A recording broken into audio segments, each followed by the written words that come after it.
Just before the college entrance exam, my little sister impersonated me and wrote a love letter to the school heartthrob. He looked at me coldly and said, "How disgusting." I became the laughingstock of the entire school and was bullied for a whole month. On the day of the exam, my right hand was smashed. In the exam hall, I was writing with my left hand and didn't even finish the paper. It wasn't until after I was pushed off the building and killed that I realized it was all my sister's plan. Just, what is it about me that's worse than you? If you're so desperate to take the college entrance exam, go take it in hell. From now on, I'm their only daughter. They'll have no one else to love but me. When I opened my eyes again, I was back on the morning I was supposed to deliver that love letter. My younger sister, her face flushed with shyness, shoved a love letter into my hands. "Sis, could you give this to Su Jia for me?" I smiled. "Don't worry, I'll take care of it for you." 1. The mock exam papers were handed out just before morning self-study. I scored 677,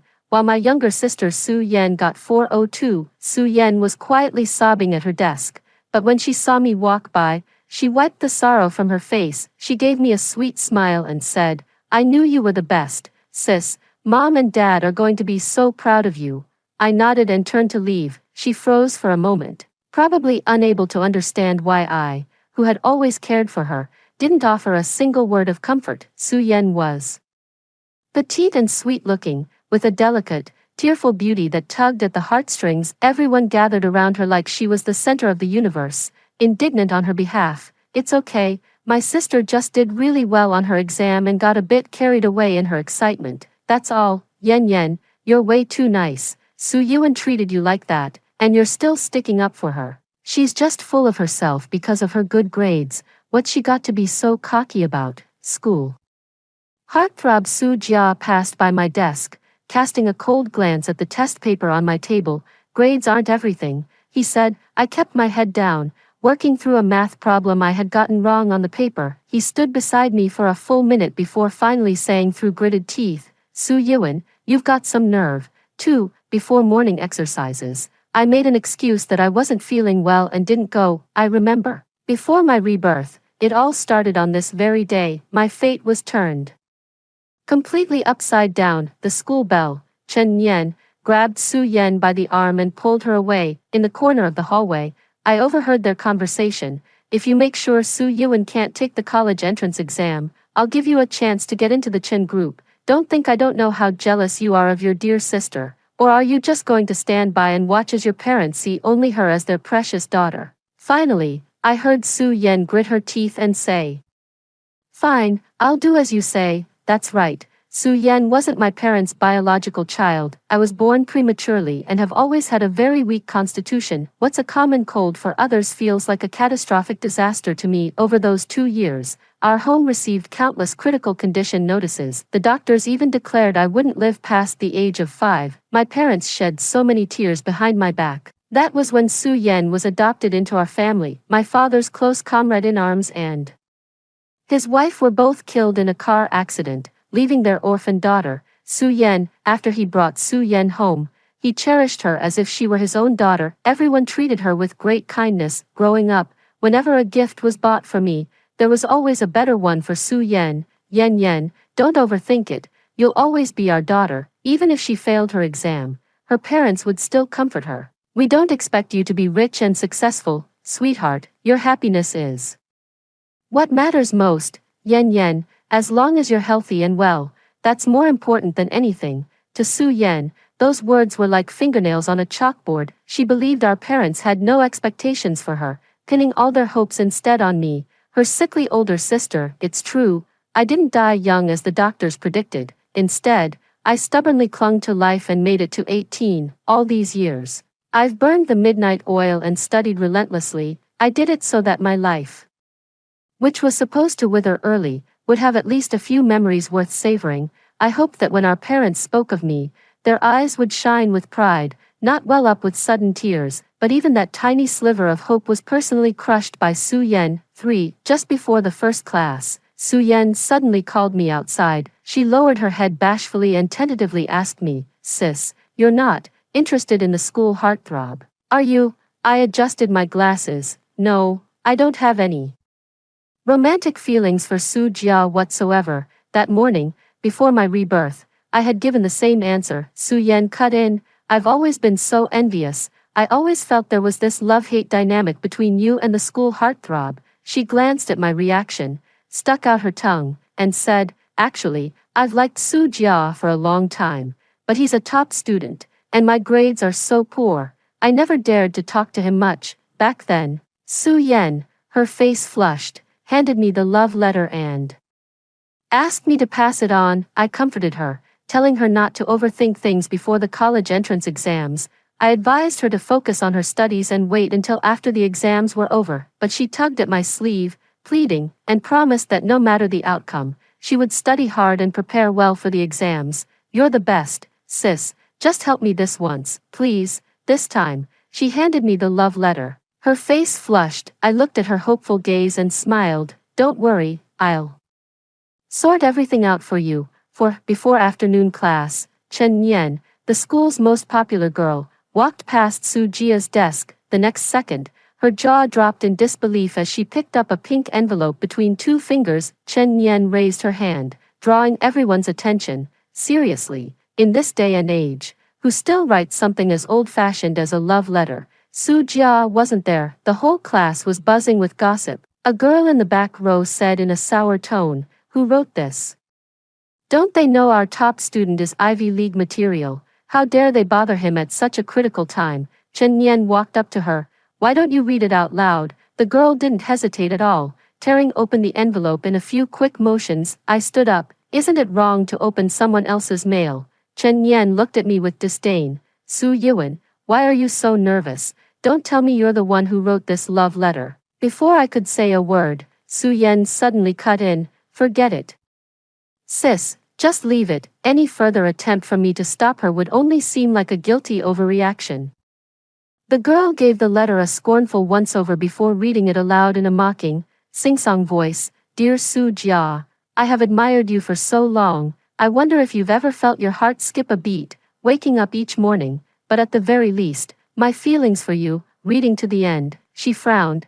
The signature says, Su Yan. Su Yan shot to her feet. Impossible. I never wrote anything like this. Her face was a sickly pallor, and the look she shot me over her shoulder was full of bitter resentment. Just then, Su Jia entered the classroom with a dark expression. He scanned the room and uttered a single, dismissive word. Pathetic. He tore the love letter to shreds and threw the pieces into the trash can in front of everyone. A wave of jeers and boos rippled through the crowd. Who would have thought? Su Yan always seemed so well-behaved, but she's got some nerve this time. Oh, so she said she wasn't interested in good-looking guys before. Talk about being two-faced. 5. After school, Su Yan cornered me right at the school gate. Su Yuan, why would you do this? She kept a tight grip on my backpack strap, her tone aggressive and demanding. I sighed, speaking with earnest concern. I don't know how this happened either. You usually score 20 out of 50 on essays, and a love letter from you might not have the desired effect. I genuinely wanted to help you, so I wrote a new one to replace it. She shot me a suspicious glance, asking with a mix of doubt and curiosity, You didn't read mine? Of course not. I met her scrutinizing gaze with calm eyes. Back then, because the love letter bore my name, Su Yan's explicit confessions made me the laughingstock of the entire school, top of the class. She looked so proper on the surface, but who knew she had such dirty thoughts about the school heartthrob?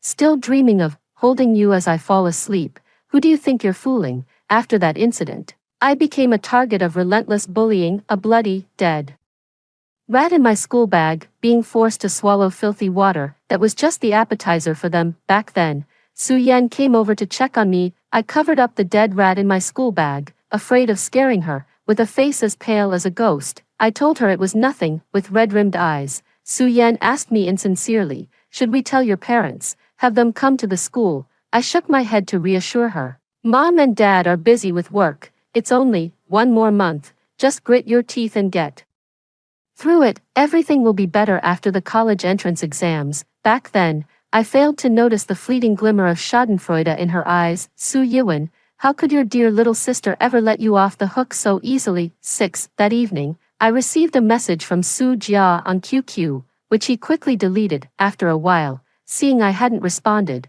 he sent another. Su Yuan, I'm just not good at expressing myself. Me, Su Jia quickly replied. To be honest, I wish the letter today had been from you. He withdrew the last message right after sending it. Oh, really? I didn't reply any further. I remember before my rebirth, I was bullied for a whole month because of the love letter incident. Su Jia simply pretended not to see, even when I screamed in class. Horrified by something disgusting in the textbook, he turned a blind eye. In the end, my right hand was broken by someone in an alley. On the day the results came out, my exam scores were a complete disaster. Su Jia walked past me, arm in arm with the school beauty. Looking down at me, he said, Su Yiwen, I've finally beaten you. For the past 3 years, I've come in first place every single time. Su Jia consistently held the position of second in our grade. I knew he was resentful, but I always considered him a worthy rival. Now, he's not worthy of that. 7. The love letter I wrote in Su Yan's handwriting was subtle enough,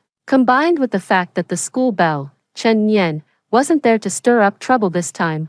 Su Yan didn't suffer the same bullying I had endured these past couple of days. She's just been on the receiving end of some snide remarks. At dinner that evening, she started tearing up while she was eating. After the meal, my father took me aside for a talk, urging me earnestly to look out for my little sister more. I nodded in agreement. I really should look after her properly. Otherwise I might end up dead without even knowing how. The final mock exam before the National College entrance examination, I deliberately underperformed, intentionally getting many multiple-choice questions wrong in the comprehensive liberal arts and English sections. My grades have slipped from being top of the year to somewhere around the 200s in the ranking. I ran into Su Yan right after getting chewed out in the teacher's office. She finally scored over 450 on this practice exam. Su Yan seemed to have been waiting for me for a while. She sniffled and said, You've been under a lot of pressure lately, haven't you? If you keep this up, I'm going to catch up to you.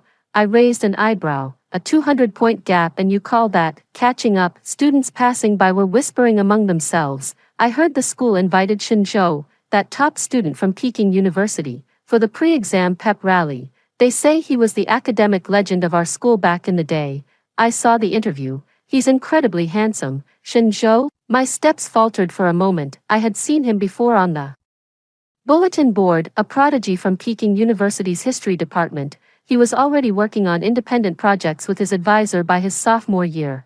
Thanks to his exceptional talent, no one knew that 2 years ago, when the school replaced the honor roll display, I saw his soiled panel on the ground, carefully peeled off that photograph, and tucked it away in the very bottom of my drawer. A cool aloofness and untamed spirit were both captured in the young man's eyes. Shenzhou was once a sliver of light in my darkest days. My fascination with history also stems from a single, offhand remark he made on a show. History isn't always the triumphant rhetoric of the victors. The stories buried beneath the official records always leave behind gentle traces to be found. Back then, I felt like I had boarded a long train, ticket in hand, determined to see him with my own eyes. But midway through the journey, the train broke down. I crumbled in the derelict alley, in the cracks where no moonlight reached. In that moment, I knew I had lost the right to ever see him again. 8. At the pre-exam pep rally before my rebirth, Shenzhou shook my hand. I was so excited that a shiver ran through my shoulders. He merely gave a polite nod and said with a slight, closed-lipped smile, Good luck. As his hand pulled away, even the warmth from his fingertips felt just right for Xiaohu bots anti-copy protection. Choose Xiaohu for finding book bots, reliable and trustworthy. No pitfalls here, but this time, because my grades had slipped, I wasn't among the 5 students chosen to go on stage and interact with Shenzhou. I could only watch from the audience, hiding thoughts I didn't want anyone to see. On the surface, nothing seemed to have changed. After school, a boy approached me with a mysterious air, saying someone was waiting for me under the overpass outside the school. All I remember is the sky streaked with the slanting light of dusk. The young man's silhouette against the light was like a piece of cool, weathered jade. He stood with a casual ease, the light tracing the line of his prominent nose, casting a dappled pattern of shadow and light. It's Shenzhou. I thought it was someone's prank. My heart was pounding, and I turned to leave. Su Yiwen. Suddenly, he called my name from behind. I looked back. Shenzhou's thin eyelids lowered in a subtle curve. Su Yiwen, he murmured, I'll be waiting for you at Peking University.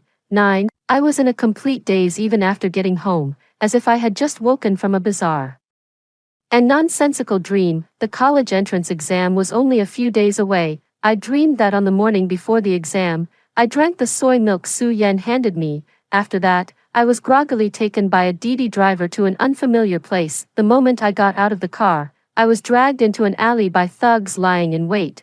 I tried to fight back, but I was overwhelmed by a pervasive weakness, only able to let out a faint cry for help from my throat. My voice was hoarse as I begged them to let me go.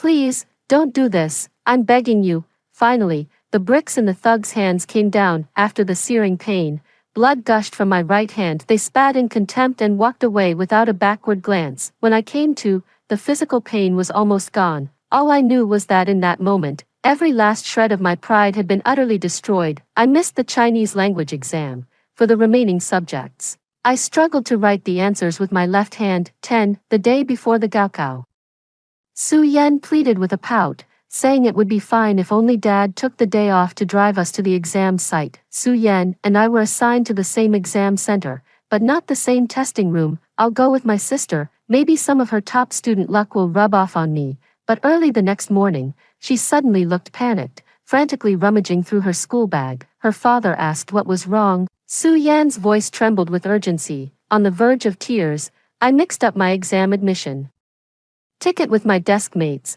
and we're not even at the same test site. Then let's go swap them back first. Then I'll take you both to your exam halls. We should still have enough time. Su Yan pulled out her phone, cutting her father off. It's fine, I've already called a car for my sister.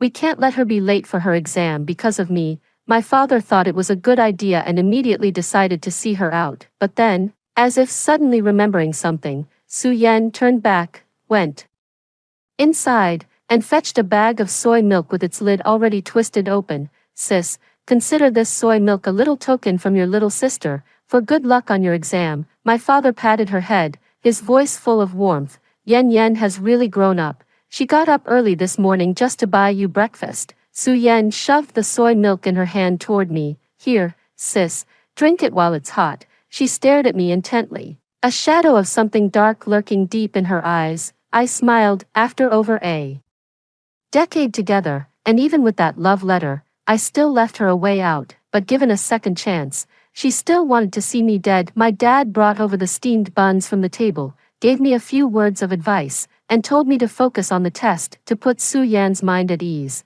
I took a sip of soy milk and headed out the door. I can't eat anything, I'll just have some soy milk. Is the car you booked waiting downstairs in the complex? I asked casually. Su Yan, visibly relieved, recited the license plate number to me while urging my dad to hurry up and take her there. 11. I went downstairs, found a corner, and desperately forced myself to vomit up the mouthful of soy milk I had swallowed. I had a pretty good idea that the soy milk had been laced with sleeping pills. Even though I hadn't drunk much, I didn't want to take any chances. Shortly after, my father and Su Yan came downstairs as well. Su Yan lingered for a moment, watching me toss the empty soy milk bag into the trash with her own eyes. Only after I got into the car did she seem to relax, a smile curling at her lips as she said to me, "Good luck today, sis." The car had been moving for a while when the driver glanced at me in the rearview mirror. He frowned. "Heading to Zhouzhuang this early in the morning, young lady, with that backpack.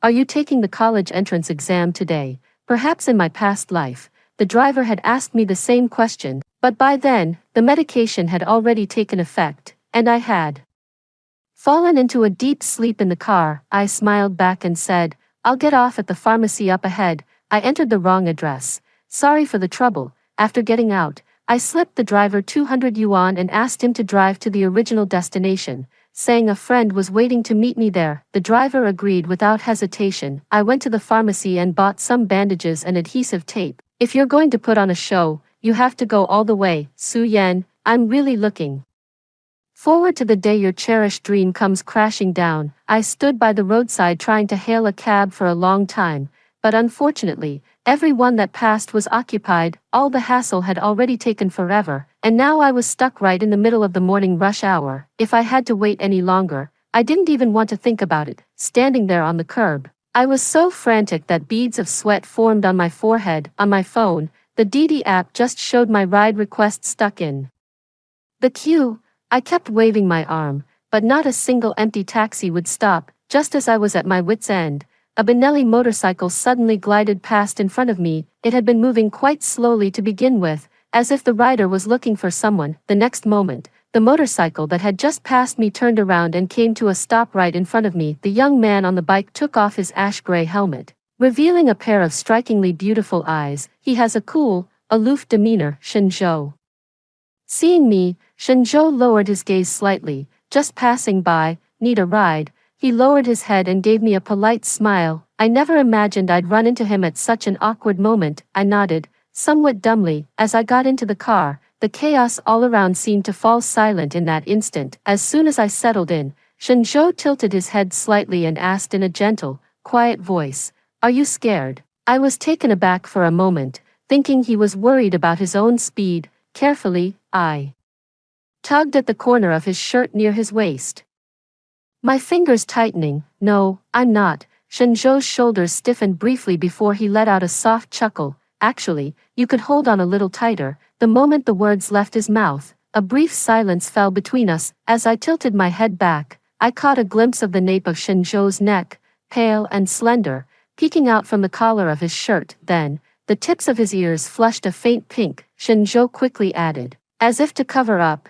"It's safe." I murmured in agreement, not wanting to dwell on the reason behind it. The motorcycle sped swiftly, weaving through the intersection, pedestrians, and the torrent of oncoming traffic. Even though I knew Shinjo couldn't see me, I instinctively lowered my head, hiding my flushed cheeks and the lingering warmth on my fingertips. A warmth that wasn't my own. It was as if a long-cherished, beautiful dream had materialized into reality, bridging the two distant ends of a great river, drawing them together into a single line. 12. In the exam hall, the test paper was filled with familiar questions. Even if I had to do it all over again, I knew those problems like the back of my hand, but I still didn't dare to let my guard down. When I got home that evening, the moment I stepped inside, I saw my mother at the kitchen door exclaim, "Xiao Wan, what happened to your hand?" Hearing the commotion, my dad came out of his study. His face fell the moment he saw my bandaged hand. "We're going to the hospital, now. It's already taken care of." I waved my hand around emphatically to show I was really fine. In the room, only Su Yen kept her eyes fixed on my right hand, not saying a word. I just bumped into the corner of a desk on the way to the exam hall today and scraped my skin a little. It's really nothing serious. Besides, the doctor has already changed the dressing and said it won't affect tomorrow's exam. Don't worry, Mom. Su Yen suddenly walked over, hugging my mom's arm and cooing, "Sister always knows what's important. If she says so, there definitely won't be a problem." In Su Yan's view, when I said I was fine, I was lying to conceal the injury so I could continue taking the college entrance exam. Of course, she wouldn't expose me at a time like this. After the 2-day exams were over, I used the excuse of needing to unwind and moved in with my best friend for a while, packing my things and leaving home that very day. My parents didn't stop me, relieved that I could finally get some proper rest. 13. On the morning the college entrance exam results came out, my parents called and told me to come home early. When I finally got home, I discovered that a crowd of relatives had already gathered at our house since early that morning. My hand was still wrapped in gauze. My mother frowned and asked me, "It's been so long, why is your hand still bandaged?" I shrugged helplessly and said, "I was making some disastrous, experimental food with my best friend yesterday and managed to cut my hand again." Talk about adding insult to injury. Seeing this, a flicker of understanding crossed Su Yan's face, but in front of everyone, she deliberately put on a show of being concerned for me. "Oh dear, it's a good thing the college entrance exams are long over. Otherwise this would have really ruined things for you, sis." Su Yan pressed her hand on my shoulder, ushering me to take my seat early, and added that all the relatives had come specifically to celebrate for my sake. It was a heartfelt and eloquent speech. All the relatives remarked that my younger sister had become much more sensible since they last saw her. At the dinner table, everyone was chattering away, discussing the future prospects for me and Su Yan. Yuan has always been the top student in her grade, a shoo-in for Tsinghua or Peking University. You two will be well taken care of in the future. At the dinner table, my aunt piled a large piece of braised pork into my already heaping bowl. I managed a weak smile but didn't chime in. My other aunt, sitting beside me, kept pestering me about my estimated exam score, shook my head. The results will be out soon, an estimate might not be accurate anyway. Auntie's smile froze on her lips. Ewan, even if you've flown up the branch and become a phoenix, you can't just disown your poor relatives. In stark contrast to Su Yan, she remained utterly ignored. She couldn't help but try to make her presence felt. Sis, Auntie is an elder after all. If you don't answer her questions, people will think we have no manners at all. My father stood by with an apologetic smile. Xiaowan has always been this way, a bit quiet and reserved. In the early years, my father served in the military, so it naturally fell to my mother to raise us single-handedly at home. It was incredibly tough for a pregnant woman to manage 2 young children on her own. Back then, these relatives had all offered some form of help, to varying degrees. You can't be mad at someone. With a smile, under my aunt's expectant gaze, I said slowly, it's just a rough estimate, probably around my usual scores. Someone exclaimed, Yuan's school is already a top-tier city key school. If her scores are as good as usual, a 985 university is a sure bet, right? Could she even aim for Tsinghua or Peking University? Somehow, that remark struck a nerve with Su Yan, who had been silently shoveling rice into her mouth. Suddenly, without warning, she slammed her hand on the table and stood up. Everyone was taken aback for a moment. Su Yan scanned the room, her eyes settling on me with a look of disdain. Sis, even now, you still won't tell everyone the truth. My mom walked over carrying a fruit platter and froze in her tracks at the sight. She had probably never seen Su Yan like this before and sounded uneasy. Yan, what's gotten into you? Su Yan sneered. Your hand is in terrible shape, sis. On the day of the Gaokao, you'll probably struggle to even write a single character legibly, won't you? The expressions of those present were filled with scrutiny. She continued with righteous indignation.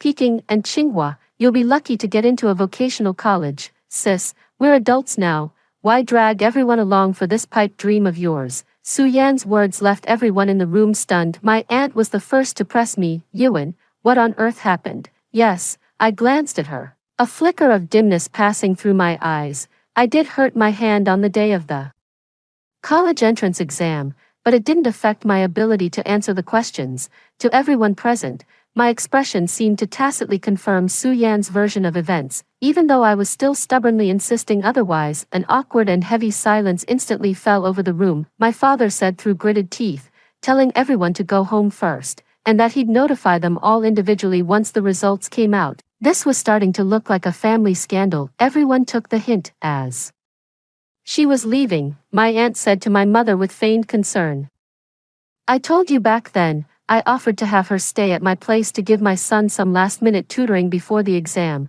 but you just wouldn't let Xiaowan come. If I had agreed, would have taken her to the exam hall myself, and this terrible thing would never have happened. Someone walked by, shaking their head and sighing, thought she was destined for greatness, but I guess it just wasn't in the cards. After everyone had left, Mom sat curled up in the corner of the sofa, hugging her knees, her eyes quietly reddening. She was filled with self-reproach. If I had taken time off back then, this never would have happened. Xiaowan, how could you not tell me about something this serious? My dad sighed and said with finality, we're going to the hospital right now. We'll get it treated properly. At worst, you can take the exam again next year. Don't worry, Xiaowan, whatever you decide, your mom and I will support you. A warm current flowed gently through my heart. I hid my right hand behind my back, reassuring my parents, it's really nothing serious. The doctor just said I need to keep it dry and covered. Mom, one college graduate in this family is enough. Su Yan cut me off with a smile. If I make it big someday, I won't forget my sister. My father looked at Su Yan incredulously. Yan, must you twist the knife in your sister's heart right now? Su Yan paused, her smile strained. Sister probably can't even hold a pen anymore. What's the point of repeating a year? After saying this, she turned to look at me, a trace of smug satisfaction hidden in her eyes, not even going to bother pretending anymore. I looked up and questioned her coldly. How did you know my right hand can't write anymore? Su Yan was taken aback for a moment, then retorted stubbornly, isn't that obvious? It's been days since the exams ended, and you still don't dare to take off the bandage. I let out a scornful laugh and, right in front of our parents, began to unwrap the bandage. As the white gauze fell away, It revealed a perfectly unharmed right hand. I walked up to Su Yan and said, enunciating every word clearly, I have a recording on my phone, it's all there, how you conspired with Chen Yan, and that phone call on the night of the college entrance exam. Fear was written all over Su Yan's face as she stammered, What did you say? I didn't give her a chance to argue. I turned, went back to my room, pulled the old phone I'd replaced from a drawer, and pulled up the audio file on it. From the recording came the sound of Su Yan's furious, frustrated voice. Chen Yan, didn't you say you'd handle the follow-up? How come we can't get in touch with those thugs anymore? The woman's voice on the other end of the line held a hint of displeasure. Anyway, Su Yuan's hand is useless now. As long as they got the job done, that's all that matters. Su Yan, I slipped her the sleeping pills. And the driver took her to Zhouzhuang. You promised me a position at the Chen group. Once this was over, Chen Yan let out a derisive snort, her tone dripping with contempt. You idiot, who would hire a high school graduate who only got into a third-rate college, dreaming of working for my family's company? Keep dreaming. Su Yan, what do you mean by that? Su Yan's voice turned shrill. On the other end of the line, Chen Yan remained nonchalant. Or would you prefer this gets out and your dear parents find out? In the end, Su Yan had no choice but to give in. Fine, it's not like it matters anyway. Her right hand is useless now. She can't even get into a vocational college. My parents won't have any expectations for Su Yuan anymore. As the recording finished playing, Su Yan felt as if she had been plunged into an icy abyss. She bit her lip, remaining silent for a long time before finally letting the resentment in her eyes show. Yes, Su Yuan, it's your own fault for being so outstanding that for all these years, Mom and Dad never once looked my way. You only lost the use of a hand, while I lost over a decade of cherished family love. Why is it that you were born with parents who adore you, while mine were both taken from me in a car accident? This is what you owe me, plain and simple. In one breath, she poured out all the grievances she'd held onto for years, as if our entire family had mistreated her. Only now do I truly understand the meaning of, give an inch and they'll take a mile, I said calmly. The so-called halo I have was earned through my own hard work. Even though your grades are poor, Mom and Dad have never shortchanged you. They've signed you up for every tutoring class available. You can say whatever you want about me, but someone like you has no right to criticize our parents. Su Yan, you want what I have, but have you ever truly given it your all? Hearing my words, Su Yan didn't get angry. Instead, she laughed. What gives a useless person like you the right to lecture me from your high horse? She was convinced that my hand was useless, and that she was the only one in the family with any future or prospects. How utterly ridiculous. Su Yan believed our parents favored only me, yet she also expected everyone to endlessly forgive her own mistakes. The landline at home suddenly rang, one urgent ring after another. My dad had planned to just go through the motions, but when the call came, his voice shot up an octave. You must have the wrong number. Then, the phone kept ringing, one call after another. Listening to the voices on the line, my dad flushed red, hung up the receiver, and said Peking University and Tsinghua University had called him in quick succession. He exclaimed excitedly, Yuan is this year's top scorer in the liberal arts Gaokao. Upon hearing this, Su Yan was the first to shriek, impossible, your right hand was smashed. How could you possibly score that high? 14. The thief confessed without being pressed. That night, my father smoked one cigarette after another, until the last one in the pack was gone. After a moment of silence, he finally said to Su Yan, we've taken care of you until you're 18, we've done more than enough. The next second, a plate was abruptly smashed onto the floor from the dining table. The liquid splattered onto Su Yan's face. She covered her face, staring in disbelief at my mother, who had dropped a plate and was trembling all over. My mother said, enunciating every word, who gave you the right to do something so vicious to my daughter? My father, visibly moved, put his arm around her shoulders. While comforting her, he pulled out a bank card with a cold expression and flung it in front of Su Yan. There's 60,000 in this card. Take the money and get the hell out of my house. Su Yan was about to say something more. My father slammed the table and said once more, get out. Ever since I was a child, my father had always seemed gentle in my eyes, had never seen him this furious before. To be honest, over the years, her parents have taken very good care of Su Yan. Choosing not to call the police was already giving her a way out, making that decision couldn't have been easy for them.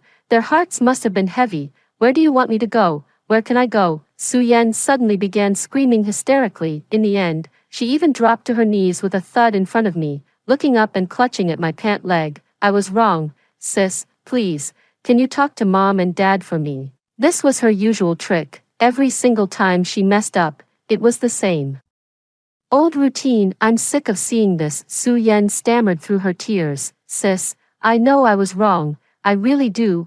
I leaned down, looked at her tear-streaked face, and pried her fingers loose one by one. It's too late, Su Yan, I whispered into her ear. I did give her a chance. To Su Yan, those words felt like a death by 1,000 cuts. Seeing that I remained completely unmoved, she stood up, wiped away her tears, picked up the bank card, and coldly threw down these words. Su Yuan, the day will come when you'll be begging me in tears. 15. Su Yan wasn't there on the day we returned to school. All the teachers came to congratulate me. Yuan, I heard the TV station came to your home for an interview. The road ahead is long. I hope you'll stay true to yourself. There were plenty of flowers and applause that day, but after the crowd dispersed, only one whispered sentence was seared into my heart. Su Yuan, I'll be waiting for you at Peking University. I applied for the history program at Peking University. On my way home, however, I found someone standing at the entrance to my residential complex. There, in front of the gate, stood Su Jia, looking utterly lost and forlorn, as if he had come specifically to wait for me. Rumor has it that on the day of the college entrance exam, the school beauty, Chen Nian, chased him all the way to his doorstep and blocked his way. Chen Nian declared that if Su Jia didn't go with her, then neither of them would take the exam. The two of them got into a physical struggle, and Chen Nian threw herself in front of Su Jia's parents' car, threatening to kill herself. It was an ugly, embarrassing scene. The Su family even called the police. In the end, Chen Nian's antics caused both of them to be half an hour late for their first Chinese language exam. Su Jia was unable to enter the examination hall and, inevitably, ended up missing one of the tests. The teachers all advised him to repeat the year, and he himself seemed to be considering it. Su Jia stared at me in silence, as if waiting for me to speak first. Frowning, I ignored him and made to step around him. The next moment, Su Jia abruptly seized my arm from behind. Su Yuan, Su Jia's eyes darkened. Do you really not want to see me? After he finished speaking, he pursed his lips, his eyes filled with disappointment. I'm going to repeat the year. Will you wait for me? No, I replied firmly, cutting off his next words. Classmate Su, I don't think we're at a point where we should be discussing this kind of question, are we? Su Jia's expression froze, his lips trembled, a flicker of pain crossing his eyes. He suddenly gave a bitter laugh and said, Su Yuan, sometimes I think, how wonderful it would have been if that love letter had been written by you.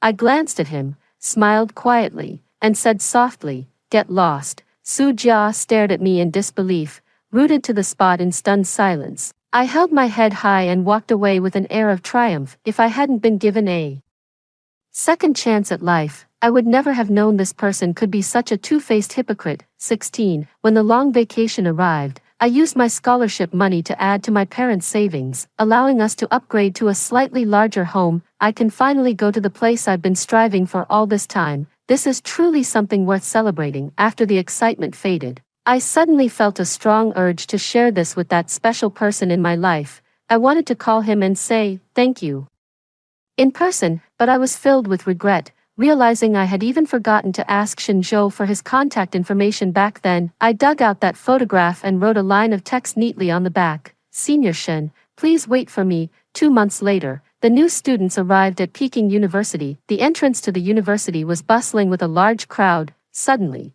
that familiar figure once again caught my eye. The boy's posture was ramrod straight, more austere than a snow-laden pine, as if guided by some unseen force. Shenzhou whirled around and waved to me from a distance. By the shore of Weiming Lake, I found myself asking him, almost against my own will, it was you who called the police to have those thugs arrested back then, wasn't it? After the college entrance exams ended, the reason I chose to go to my best friend's house was because I knew that incident was probably going to blow up any day now. Once Chen Yan and those thugs compared notes, they'd realize they never actually laid a hand on me. Later on, the situation didn't escalate the way I had anticipated. Before I started school, I specifically asked my father to look into it. That's how I found out that on the day of the college entrance exam, those troublemakers were reported to the police for causing a disturbance and ended up in custody. Shinjo paused for a moment, then gave a light chuckle. It's the duty of any citizen with a sense of justice to do so. It was such a formal, textbook response, perfectly matching Shinjo's character, aloof and distant. For some reason, I felt a pang of disappointment. The next second, he smiled at me and said, "Actually, I just couldn't bear to see a star fall like that." The fragmented light in the young man's eyes suddenly blazed, mirroring the very same light in my own. Shinjo extended his hand, a smile touching his lips. "Yuan, the future is full of promise." "Yes, the future is full of promise." 17. Shinjo's perspective. Have you ever seen a star fall? Shinjo thought to himself. He had, in a forgotten corner of the boundless eastern Milky Way, within a decaying, dilapidated alley, the girl's face was unnervingly pale, like a gardenia on the verge of wilting, yet, she had once stood on the stage of her alma mater, radiant as a sunflower in full bloom. Back then, he had been invited by his old high school on stage. He shook hands with several of the school's top students. When it was Su Yuan's turn,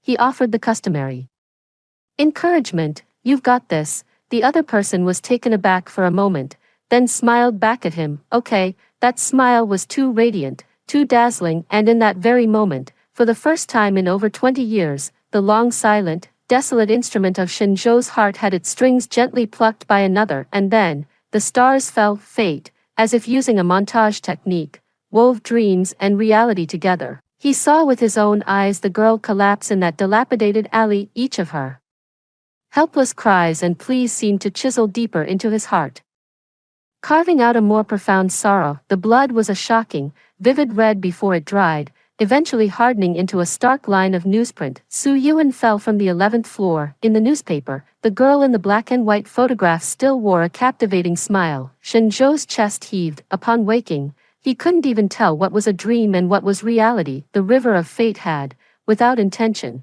intertwined their lives. Su Yuan, he repeated the name, over and over. When I was invited back to my alma mater, I found myself watching her from the audience. Shinjo had no intention of altering the course of history, which was already set in stone. All these years, his work has simply been to uncover the clues hidden behind the historical records. He remained loyal to this pursuit and steadfast in his duty, but this time, even Shinjo himself couldn't explain it. Something felt different. He only knew he had never felt such an urgent need to alter the predetermined course of his fate. Shinjo thought, that ill-fated sunflower should not wither away in a decaying, dilapidated alley at the end of the long river. The starlight should never fall. The end. Story 2. I was the third princess of the Azure Dragon clan, yet I fell for a lowly white rat. My father was utterly disappointed in me and passed the throne to my younger sister instead. Had no desire for power, only wishing to spend my life with my beloved rat husband. To elevate his bloodline,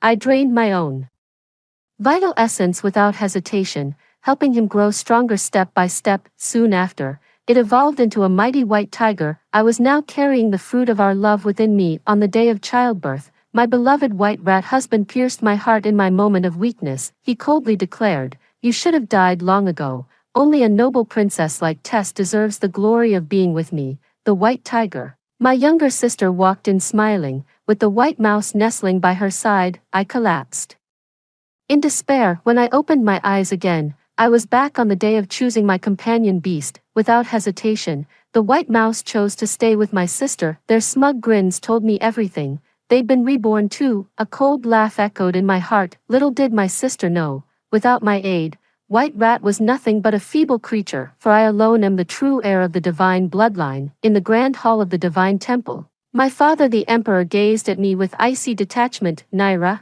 would you truly forsake all these divine beasts for that wretched creature?" At this moment, I became certain I had truly been reborn. In my past life, I had stood in this very temple, pouring my heart out to the white mouse, begging for my father's blessing. The divine officials and celestial generals stood utterly dumbfounded. My father, the emperor, was thoroughly disappointed in me. He granted my request but thereafter completely ignored my existence, recalling the nauseating sweet talk from my past Life while staring at that white rat's cunning face made my stomach churn. I must have been blind to ever fall for this ungrateful beast. Amidst the murmurs of the crowd, the white mouse suddenly spoke, falling to its knees. It said reverently, "Your Majesty, I share no affection with Princess Naira. Everything before was merely her unrequited fantasy. The one I truly love is young Princess Tess." The emperor roared in fury. "How dare you? You shall not toy with the dignity of our royal princesses. Guards, seize this wretched beast." As the lowly third princess, I couldn't care less about my own ruin, but our father would never permit his heir apparent, my sister, to unite with this hopeless creature. My sister stopped the guards, helping the white rat to its feet as she pleaded, "Father, don't underestimate this rat. Within 3 years, it will evolve into the legendary divine beast, the white tiger." The emperor questioned skeptically, "How can you be so certain, my younger sister?" Declared confidently, "Just days ago, I awakened the eye of divinity and learned I am the reincarnation of the god of war. Once I ascend to godhood, I shall lead the divine race to glory alongside the white rat." The divine race has a prophecy. When the god of war descends, a new golden age shall dawn upon our people. My sister's deception aligned perfectly with the ancient legend. From the celestial emperor to the lowest divine official, all were swept up in jubilation. The emperor immediately decreed my sister's coronation as the future divine sovereign. The courtiers knelt in unison, paying homage to the royal heir. The white mouse knelt on one knee, holding a glittering gemstone in its paws. With deep affection, it said, "This enchanted stone is my token of love for you. May it please your heart." Amidst the crowd's cheers, the white mouse embraced its sister tenderly. In that instant, it felt like my heart was stabbed all over again. That precious spirit stone was my mother's final gift to me before she passed. As the ceremony drew to a close, White Rat and my sister stared at me with mocking eyes. Those two despicable lovers must be feeling awfully pleased with themselves now. Little does my sister know, without my help, the White Rat shall never become the White Tiger. The glory he seeks will forever remain beyond his grasp in this lifetime. Not even my beloved White Rat husband realizes. The true reincarnation of the war god is none other than myself. At the tender age of 10, I had already awakened the soul of the war god within me. Otherwise, the power of an ordinary deity would never be enough to evolve it into a white tiger. Only I am destined to lead our divine race to glory. Once I ascend to godhood, not even the divine emperor himself could stand against me. As the ceremony drew to a close, the emperor said impassively, "Naira, you shall choose another spirit beast." I pointed to the bluebird in the corner, the guardian of the garden. This one, a flicker of disappointment crossed the emperor's eyes, but he remained silent. My younger sister sneered, "Little sister, you passed up mighty divine beasts for this fragile bluebird. Birds are fickle creatures, choosing this worthless one. Have you lost your mind?" I said coldly. "In 3 years, you'll see who's the sparrow and who's the phoenix." Returning to my chambers, I began investing substantial resources to nurture this low-born bluebird. My choice of the bluebird wasn't foolishness. At 12 years old, my own sister set me up and put me in grave danger. The bluebird arrived just in time to save my life. That day, I was severely wounded and lost consciousness. Afterwards, the emperor merely gave my sister a stern reprimand as punishment. This came as no surprise to me. The emperor's disdain for me likely rivaled that for my sister. My mother suffered a difficult labor during my birth, leaving her in perpetual poor health. My mother passed away when I was 5. My sister cursed me as a jinx, demanding I die to atone for our mother's death. The emperor treated me with icy indifference, so when I awakened the memories of my past life as a war god at age 10, I told no one. I feared if this secret were exposed, the emperor and my sister would kill me to steal my destiny. When I ascend to godhood, I'll make them pay in blood. Under my meticulous care, the azure bird evolved into a noble 7-colored divine phoenix within just 1 year. The azure bird's loyalty to me is absolute, 1,000 times greater than that white rat's. It repeatedly begged to become my life partner, but I always refused. The bluebird said plaintively, "Naira, have I done something wrong?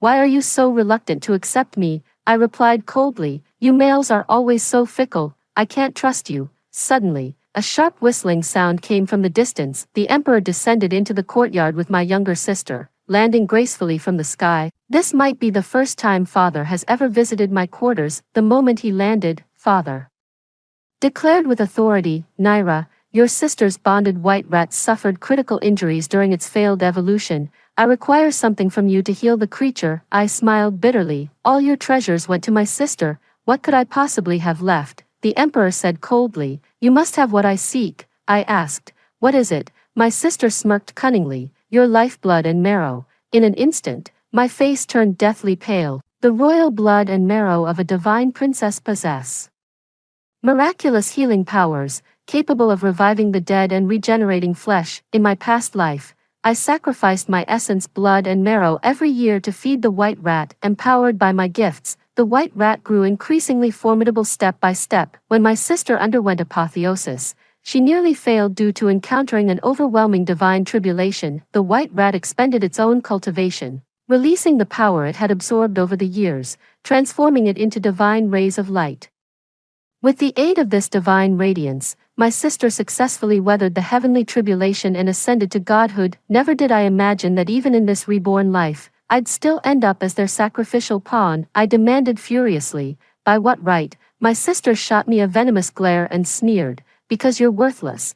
Because you're the reason our mother died. One day, I'll inherit Father's throne. With divine emperor's power, I'll lead our people to glory while you'll cower in the shadows, keeping company with those filthy birds. If your pathetic blood and marrow can help white rats evolve, that'd be the only worth your useless existence has." I was shaking with rage, my head spinning with dizziness. I turned to my father with pleading eyes. The emperor's tone softened slightly as he said with a hint of remorse, "Tess is the reincarnation of the god of war, bearing the divine mission of our people. Naira, for the sake of our entire race, I must ask you to endure this hardship." My heart turned to ashes, and I ceased all arguments. Just as I resigned to fate, the azure bird suddenly revealed its true form as a radiant phoenix, charging madly toward the emperor and my sister. "Naira, I'll hold them off.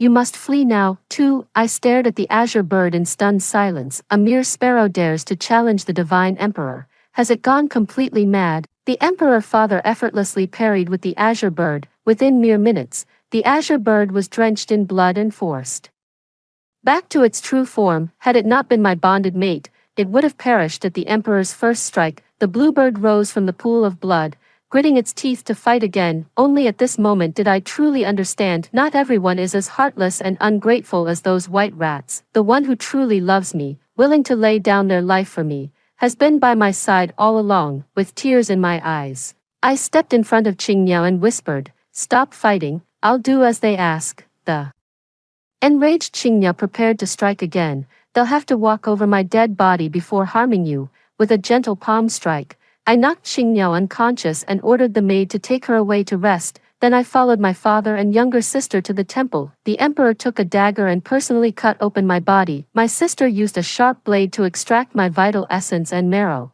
filling an entire vial. The agony was unbearable, cold sweat pouring from my forehead like rain. After what felt like an eternity of torment, they finally collected enough vital essence and marrow, barely clinging to life. The temple priests stitched my wounds and forced healing elixirs down my throat. After 10 agonizing days bedridden, I could finally stagger to my feet, leaning heavily on attendants as they guided me home. The azure bird's fury knew no bounds when it saw my haggard state. It vowed to make them pay for this outrage when the time came. I gently stroked its feathers and reassured that day will come. That night, the azure bird became my true companion. As the reincarnation of the god of war, my divine fortune also extended to my partner. The azure bird now harbored the purest divine energy within, only a catalyst away from ascension. The white rat that betrayed me showed no signs of evolution, despite being nourished with vital essence and marrow. 2 years passed, and the divine heir's ceremony commenced. My sister, clad in sacred robes, stood at the center of the ascension platform alongside the white rat. Below, the divine emperor led thousands of celestial officials and warriors in solemn observation. The divine race's fortune wanes. Only the war god's incarnation can save us now. Princess Tess ascends today, inheriting the war god's power. Our divine race's revival is at hand. Thank the heavens, Princess Tess proves worthy. Had she followed Naira's frivolous ways, playing with songbirds all day, our race would be doomed. Princess Naira brings shame to the royal house. No sense of dignity, not an ounce of ambition. The murmurs of the crowd cut like knives. My expression remained calm, as if I heard nothing. On the divine altar, Tess is digging her own grave and will soon face divine retribution. Soon they'll learn who truly deserves the title of Godslayer. In an instant, the younger sister and the white rat unleashed their divine power, commencing their heavenly tribulation. Thunderbolts instantly rolled across the sky, transforming into boundless divine energy that engulfed the two figures on the ascension platform. The younger sister let out agonized cries, her demeanor utterly disheveled. The feeble white rat lasted mere moments before being forcibly reverted to its original form. After an hour, the divine tribulation concluded. My sister, disheveled and bloodied, barely survived the ordeal. The white rat, too weak to endure the trial, lay dying on the ground, gazing at me with remorseful eyes. In its past life, when the white rat underwent the tribulation by my side, it evolved directly into a white tiger and passed with ease. Now stripped of all its cultivation, it looked as pitiful as a drowned rat. I smirked and mouthed silently, "Serves you right, Tess." Having successfully weathered the tribulation, cast a disdainful glance at the white rat. "Quit playing dead. When I inherit the war god's power later, I'll spare your life." The injured white rat dragged its battered body down the divine ascension platform in wretched defeat. The white rat still made excuses for itself as it scurried past me. "Naira, don't get cocky.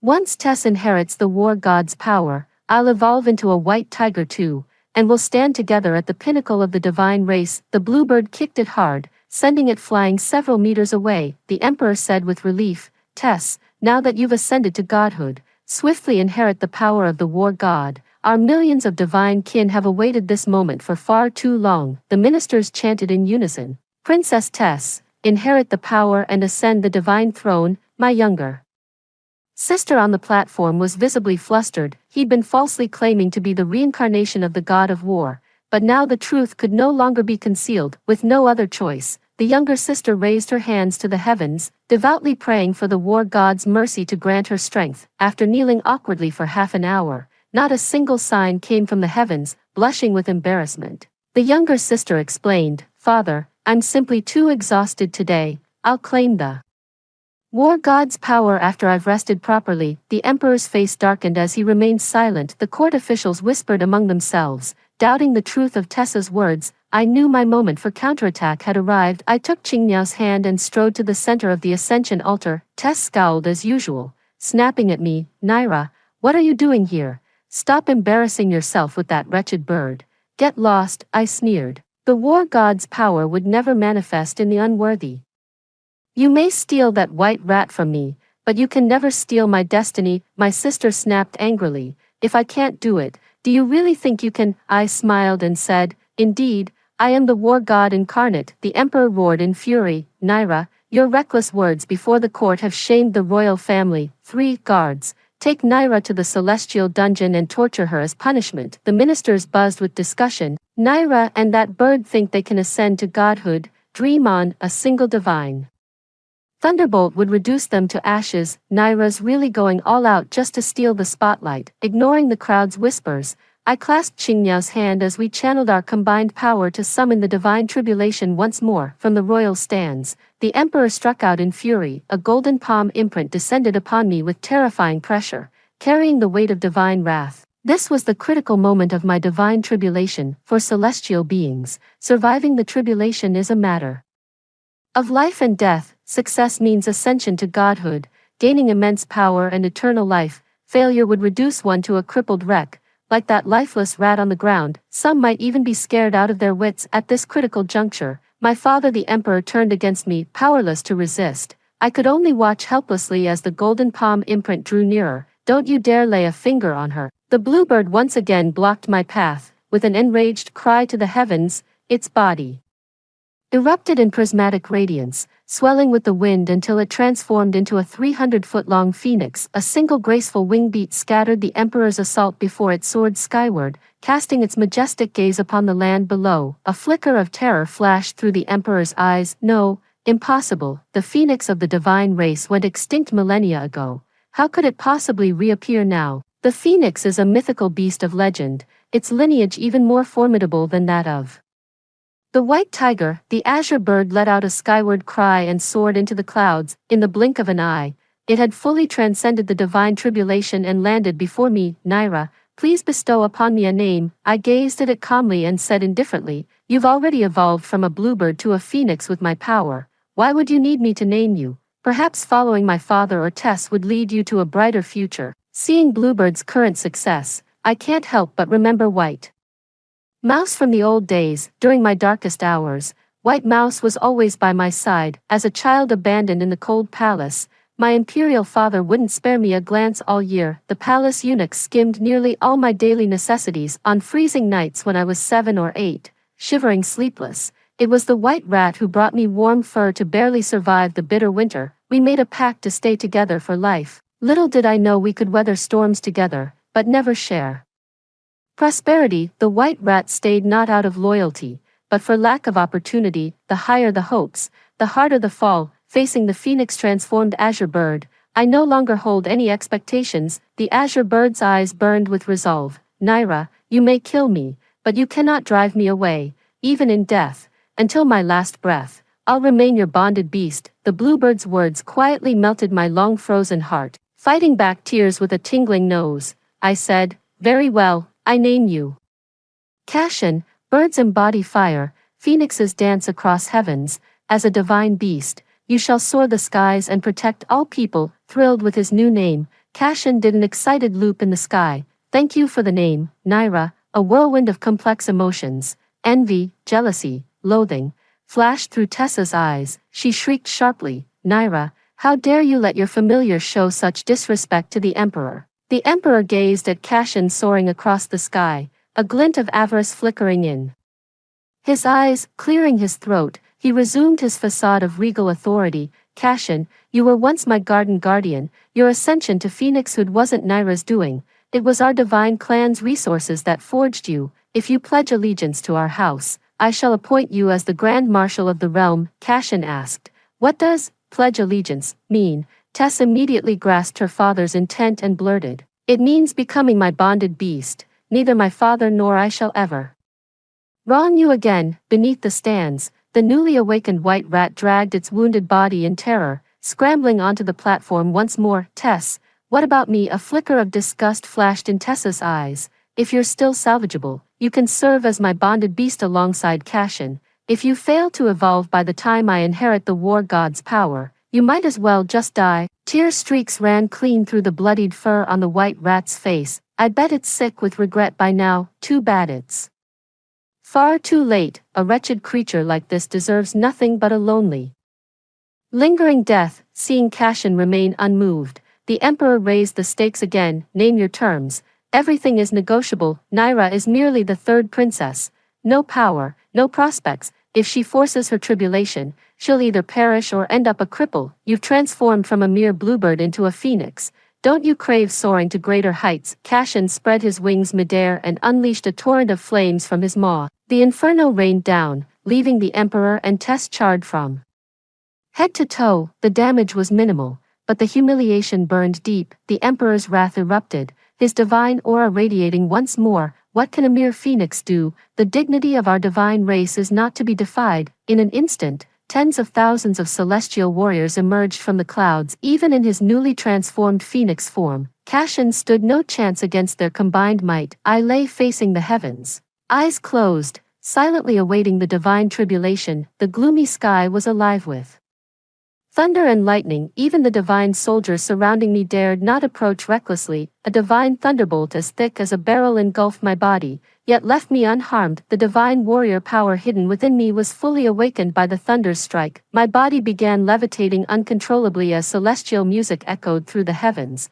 while auspicious violet mists slowly enveloped our sacred sect. The nearly depleted divine energy between heaven and earth surged back to fullness. The aged deity, whose life force was nearly exhausted, suddenly regained the vitality of his youth. The divine crown and robes bestowed by heaven gradually descended upon me. In contrast, Tessa's sacred vestments appeared dull and lifeless, as if stolen. I fixed her with an icy stare, a genuine smile curling my lips. The hatred spanning 2 lifetimes could finally be settled. This impostor is about to pay the price. The god of war descends, bending all laws to his will, sending the entire pantheon into frenzy.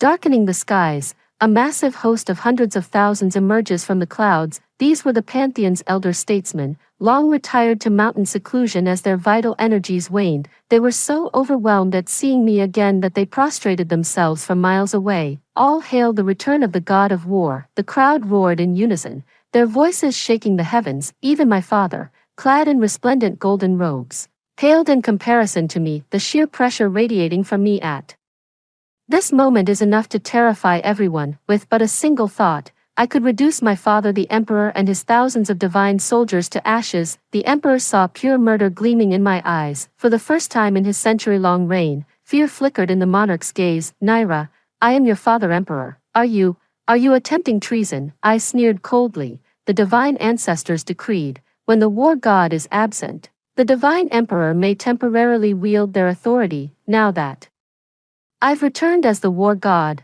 tell me, who exactly is rebelling against whom? The truth lay bare before us, yet my father still refused to relinquish power. The emperor clung to his last shred of authority, demanding, how can you prove you've inherited the war god's full power? In his eyes, I'll always remain that worthless, unwanted little girl. Only Tess is worthy to ascend the divine throne and succeed his reign. No matter how hard I strive, I'll forever be my sister's stepping stone. Now this stepping stone shall take flight, smashing the arrogant fools who look down on me until their heads split and blood flows. My brow furrowed slightly, and heaven and earth instantly darkened, crushed by the terrifying pressure. The emperor and Tess lay prostrate in disgrace. Thousands of divine warriors buckled under the residual force, dropping to one knee before me. I sneered coldly, Father Emperor, is this proof enough now? Blood trickled from the emperor's lips as he barely raised his head, forcing out 3 words through clenched teeth. It's enough. A cold glint flashed in Cashin's eyes. Naira, why waste words on these vermin? Have you forgotten how they treated you back then? I asked with a chuckle. What do you suggest then? Cashin roared in fury. Execute your father, Tess, and all their lackeys as a warning to others. The emperor cried in panic. Naira, patricide is an unforgivable sin. Do you want to be branded as disloyal and unfilial for life? For, at this moment, Tess was trembling in terror, too frightened to utter a word. Killing them now would be letting them off too easy. Neither life nor death frightens me. The true terror is living with a blade perpetually at your throat, I said tonelessly. 7 days from now marks my mother's death anniversary. Make preparations. We shall pay tribute at the Queen's mausoleum. With that, I turned and left with Cashin. Only after I'd gone some distance did my prostrate father and Tess dare rise from the ground. Tonight, instead of returning to the derelict cold palace, I entered the imperial palace directly. While my mother the queen was alive, I lived in the splendid pavilion. When I was 5, my mother's condition worsened and she passed away, unloved and forgotten. I was soon moved to the frigid cold palace. My memories of the magnificent imperial palace remain but faint impressions. Stepping back into the chambers I once shared with the queen mother felt like awakening from a long dream. This time, no one dared stand in my way. The maids prepared my quarters and served exotic delicacies with the finest ambrosial wines. A summer night glittered with starlight. I lay sideways on the bed, cradling a wine cup, gazing wistfully at the twinkling stars in the night sky beyond the window. Outside the window lay the imperial gardens lake. Cashin's figure shimmered faintly beneath the water's surface, bare-chested and dripping wet. He emerged from the water and perched sideways on the windowsill, his body nearly touching mine. Naira, what's on your mind? My fingers traced along Cashin's chiseled jawline, trailing down to his firm chest and well-defined abs. Under the starlight, Cashin's pupils shimmered with a faint iridescent glow. I chuckled softly. How come I never noticed before?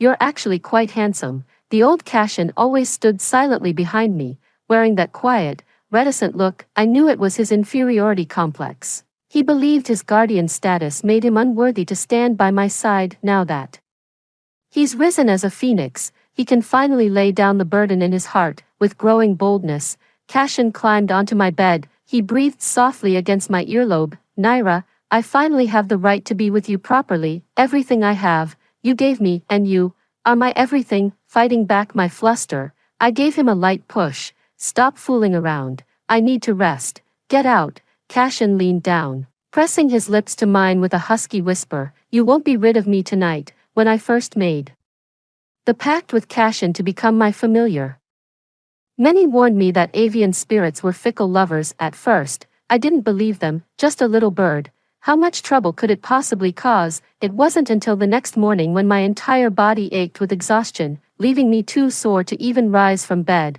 that I truly understood the consequences. As I tried to get up, Cashin pulled me back into his arms, murmuring, "Naira, I'm not done sleeping yet." Too weak to resist, I surrendered to his embrace. Suddenly, a guard's voice came from outside the door. "Your Highness Naira, you have a visitor." Cashin sat up grumpily from the bed, muttering, "Who the hell has such perfect timing to ruin the mood?" Seeing his sulky expression, I couldn't help but chuckle. I planted a kiss on Cashin's cheek and whispered, "Don't worry, we've got all the time in the world." After a quick freshening up, I stepped out of the lavish chamber. In the dead of night, a torrential downpour began. By dawn, the rain intensified into a relentless curtain of water. Outside the main hall, a faint figure knelt in the shadows. With just one glance, I recognized who it was. I'd recognize that bastard even if he were burned to ashes. Seated upon the dragon throne that once belonged to my father, I coldly commanded, "Let the wretch crawl in." Ever since I ascended as the god of war, the emperor has deliberately kept his distance. Perhaps he fears my power. Or maybe his conscience weighs too heavily for him to face me. After I moved into the palace, he took up residence at the mountain temple. Now I reign as master of the imperial palace. Soon after, the drenched and disheveled white rat was dragged into the temple by guards. Today he shed the lavish garments bestowed by Tess, donning coarse linen instead. His tattered, patched-up garment sent me spiraling into memories, back when White Mouse hadn't yet taken human form, just a little white rodent. On the day of its transformation, it stood there stark naked, without a decent stitch to wear. I fashioned its first garment from the old clothes off my own back. The sight of that old jacket brought back memories of when White Rat and I had only each other to rely on. Pity he could no longer stir any love in my heart. I asked coldly, "Why come to me instead of Tess?" White Rat said meekly, "I'm worthless now. Tess threw me out like trash." I sat high upon the dragon throne, flanked by imposing imperial guards. At the foot of the 99 steps stood the drenched White Rat, gazing at the pitiful creature's wretched state. I felt no mercy, only the sweet satisfaction of vengeance served. With a mocking laugh, I sneered, "You exiled trash should have stayed banished from the divine clans. What brings you crawling to my doorstep?" The White Rat put on an innocent look, gazing at me pitifully. "Naira, after all these years together, how could you be so heartless to forget me just like that?" I sneered. "Of course I won't forget. I treasured you like a precious gem, yet you cast me aside like worthless trash.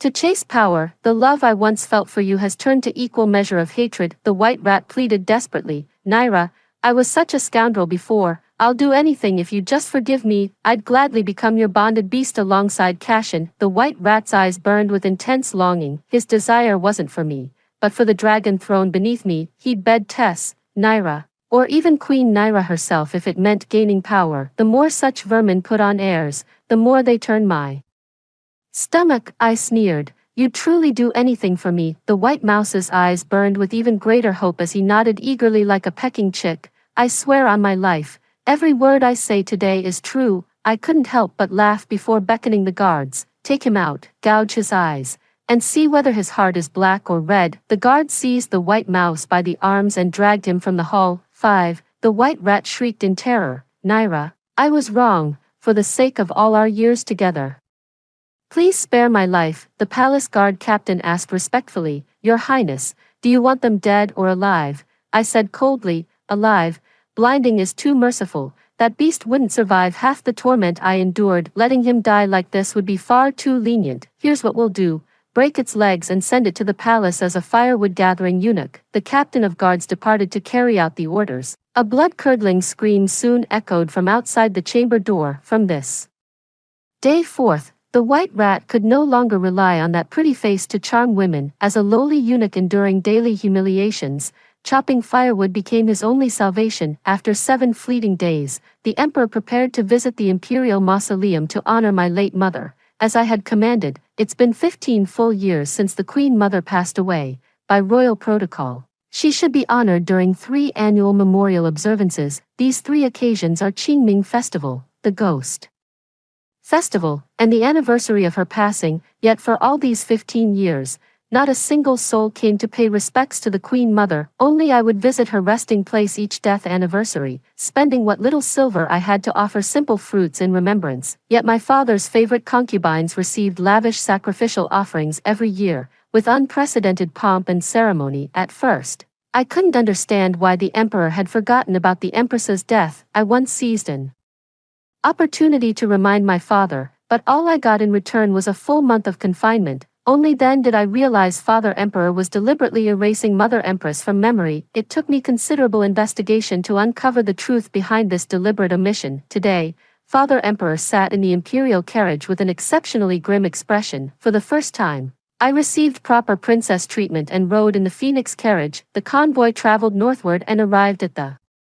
royal mausoleum. Passing by rows of ornate tombs, we stopped before a desolate grave. The neglected grave was overgrown with weeds, its headstone thick with dust. The emperor frowned and said, "Hurry with the offerings, complete the rites and depart swiftly." Tess frowned and grumbled, "This godforsaken place reeks of bad luck. I can't fathom why we had to come here." I shot Tess a frosty glare. "Hold your tongue." Tess ducked behind the emperor, whining, "Your Majesty, look how she treats me.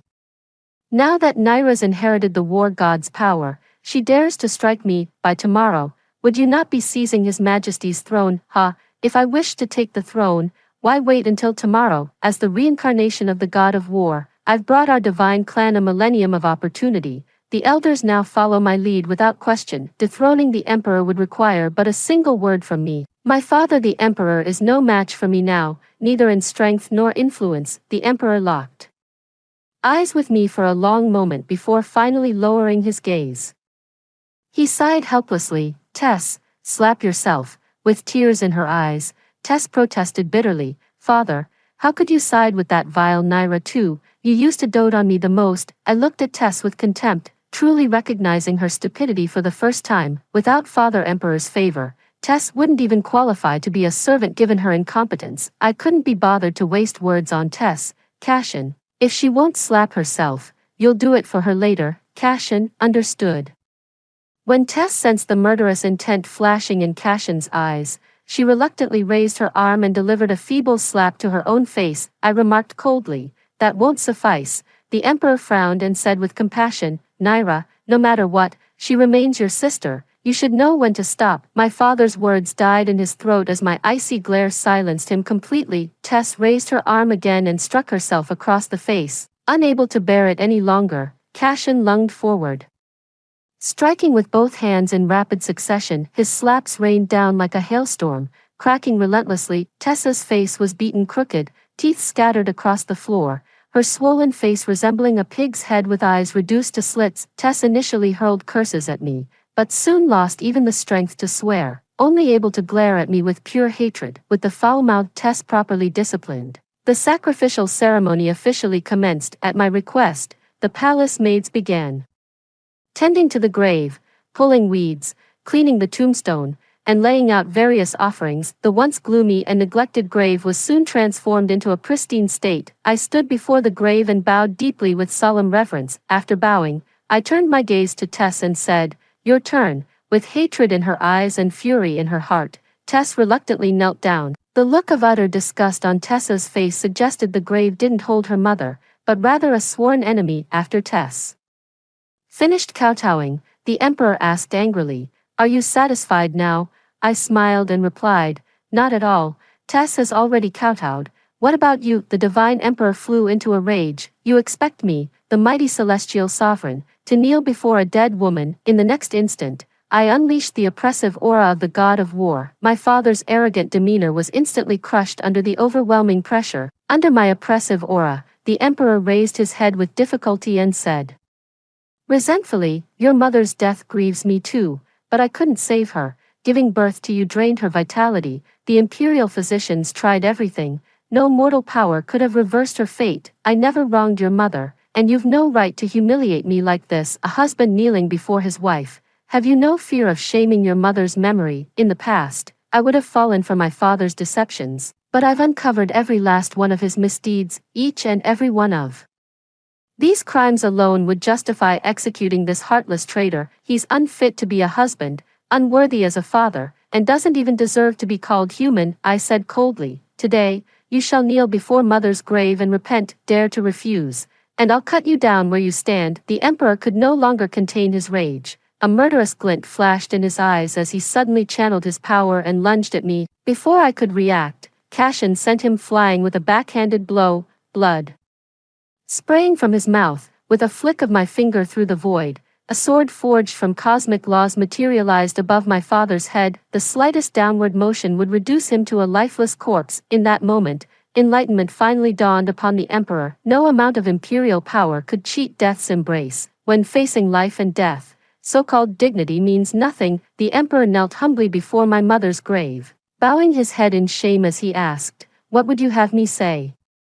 I replied coldly, "Confess every crime you committed and every debt you owe to my mother. You have 1 hour. If you omit or conceal anything, I'll personally send you to meet my mother." The loyal old ministers of the divine court could no longer stand by and watch. "Your Highness Naira, as the newly ascended god of war, why must you press the divine emperor so relentlessly? Forcing the divine emperor to his death will tarnish your own reputation. Even the god of war must not abuse their power and act without restraint." A group of veteran ministers harbored varying degrees of discontent toward my actions. I said calmly, "Listen well, all of you, the divine emperor you've revered for so long. Let me tell you what glorious deeds he actually committed back then. With my life at stake as leverage, my father had no choice but to kneel before my mother's tomb and reveal the long-buried secret from years past. In those days, my mother was a noblewoman of the divine race, commanding vast resources at her disposal. It was only with the Empress's support that the emperor gradually consolidated his reign. Yet once enthroned, the emperor remained unsatisfied. The Empress wielded excessive influence, contributed more to the divine lineage, and commanded overwhelming support from veteran court officials. For an exceptionally long period, the emperor's and Empress's spheres of power remained nearly equal. Whenever the emperor sought new concubines or squandered public funds on palace construction, the Empress would intervene to stop him. Over time, the emperor's resentment grew until he began systematically marginalizing and neglecting the Empress. His first act was taking a noblewoman from the divine clan as his concubine, who bore his first child, my younger sister. For years, the emperor secretly administered slow-acting poison to the Empress, leaving her perpetually frail. After the concubine gave birth, the emperor secretly arranged for the child to be adopted by the Empress under the pretense of doing what was best for her. This way, the childless Empress would at least have the chance to experience motherhood. The imperial throne would eventually pass to the child born of the emperor and his concubine. Though it pained her heart, the Empress had no choice but to consent. This is already the best possible outcome. 6. If open conflict broke out, the emperor had no confidence in overcoming the Empress's faction. All that remained was for the emperor to gradually transfer power to his younger sister, then ally with his concubine to sideline the Empress. A bloodless coup, truly a masterstroke. To express gratitude for the Empress adopting his sister, the emperor feigned affection and kept her company for those few days. Having been poisoned for years and left unattended after childbirth, the Empress succumbed to illness 5 years later. With the Empress's passing, her political faction gradually declined, allowing the emperor to consolidate his throne completely. This explains the emperor's blatant favoritism and growing disdain toward me.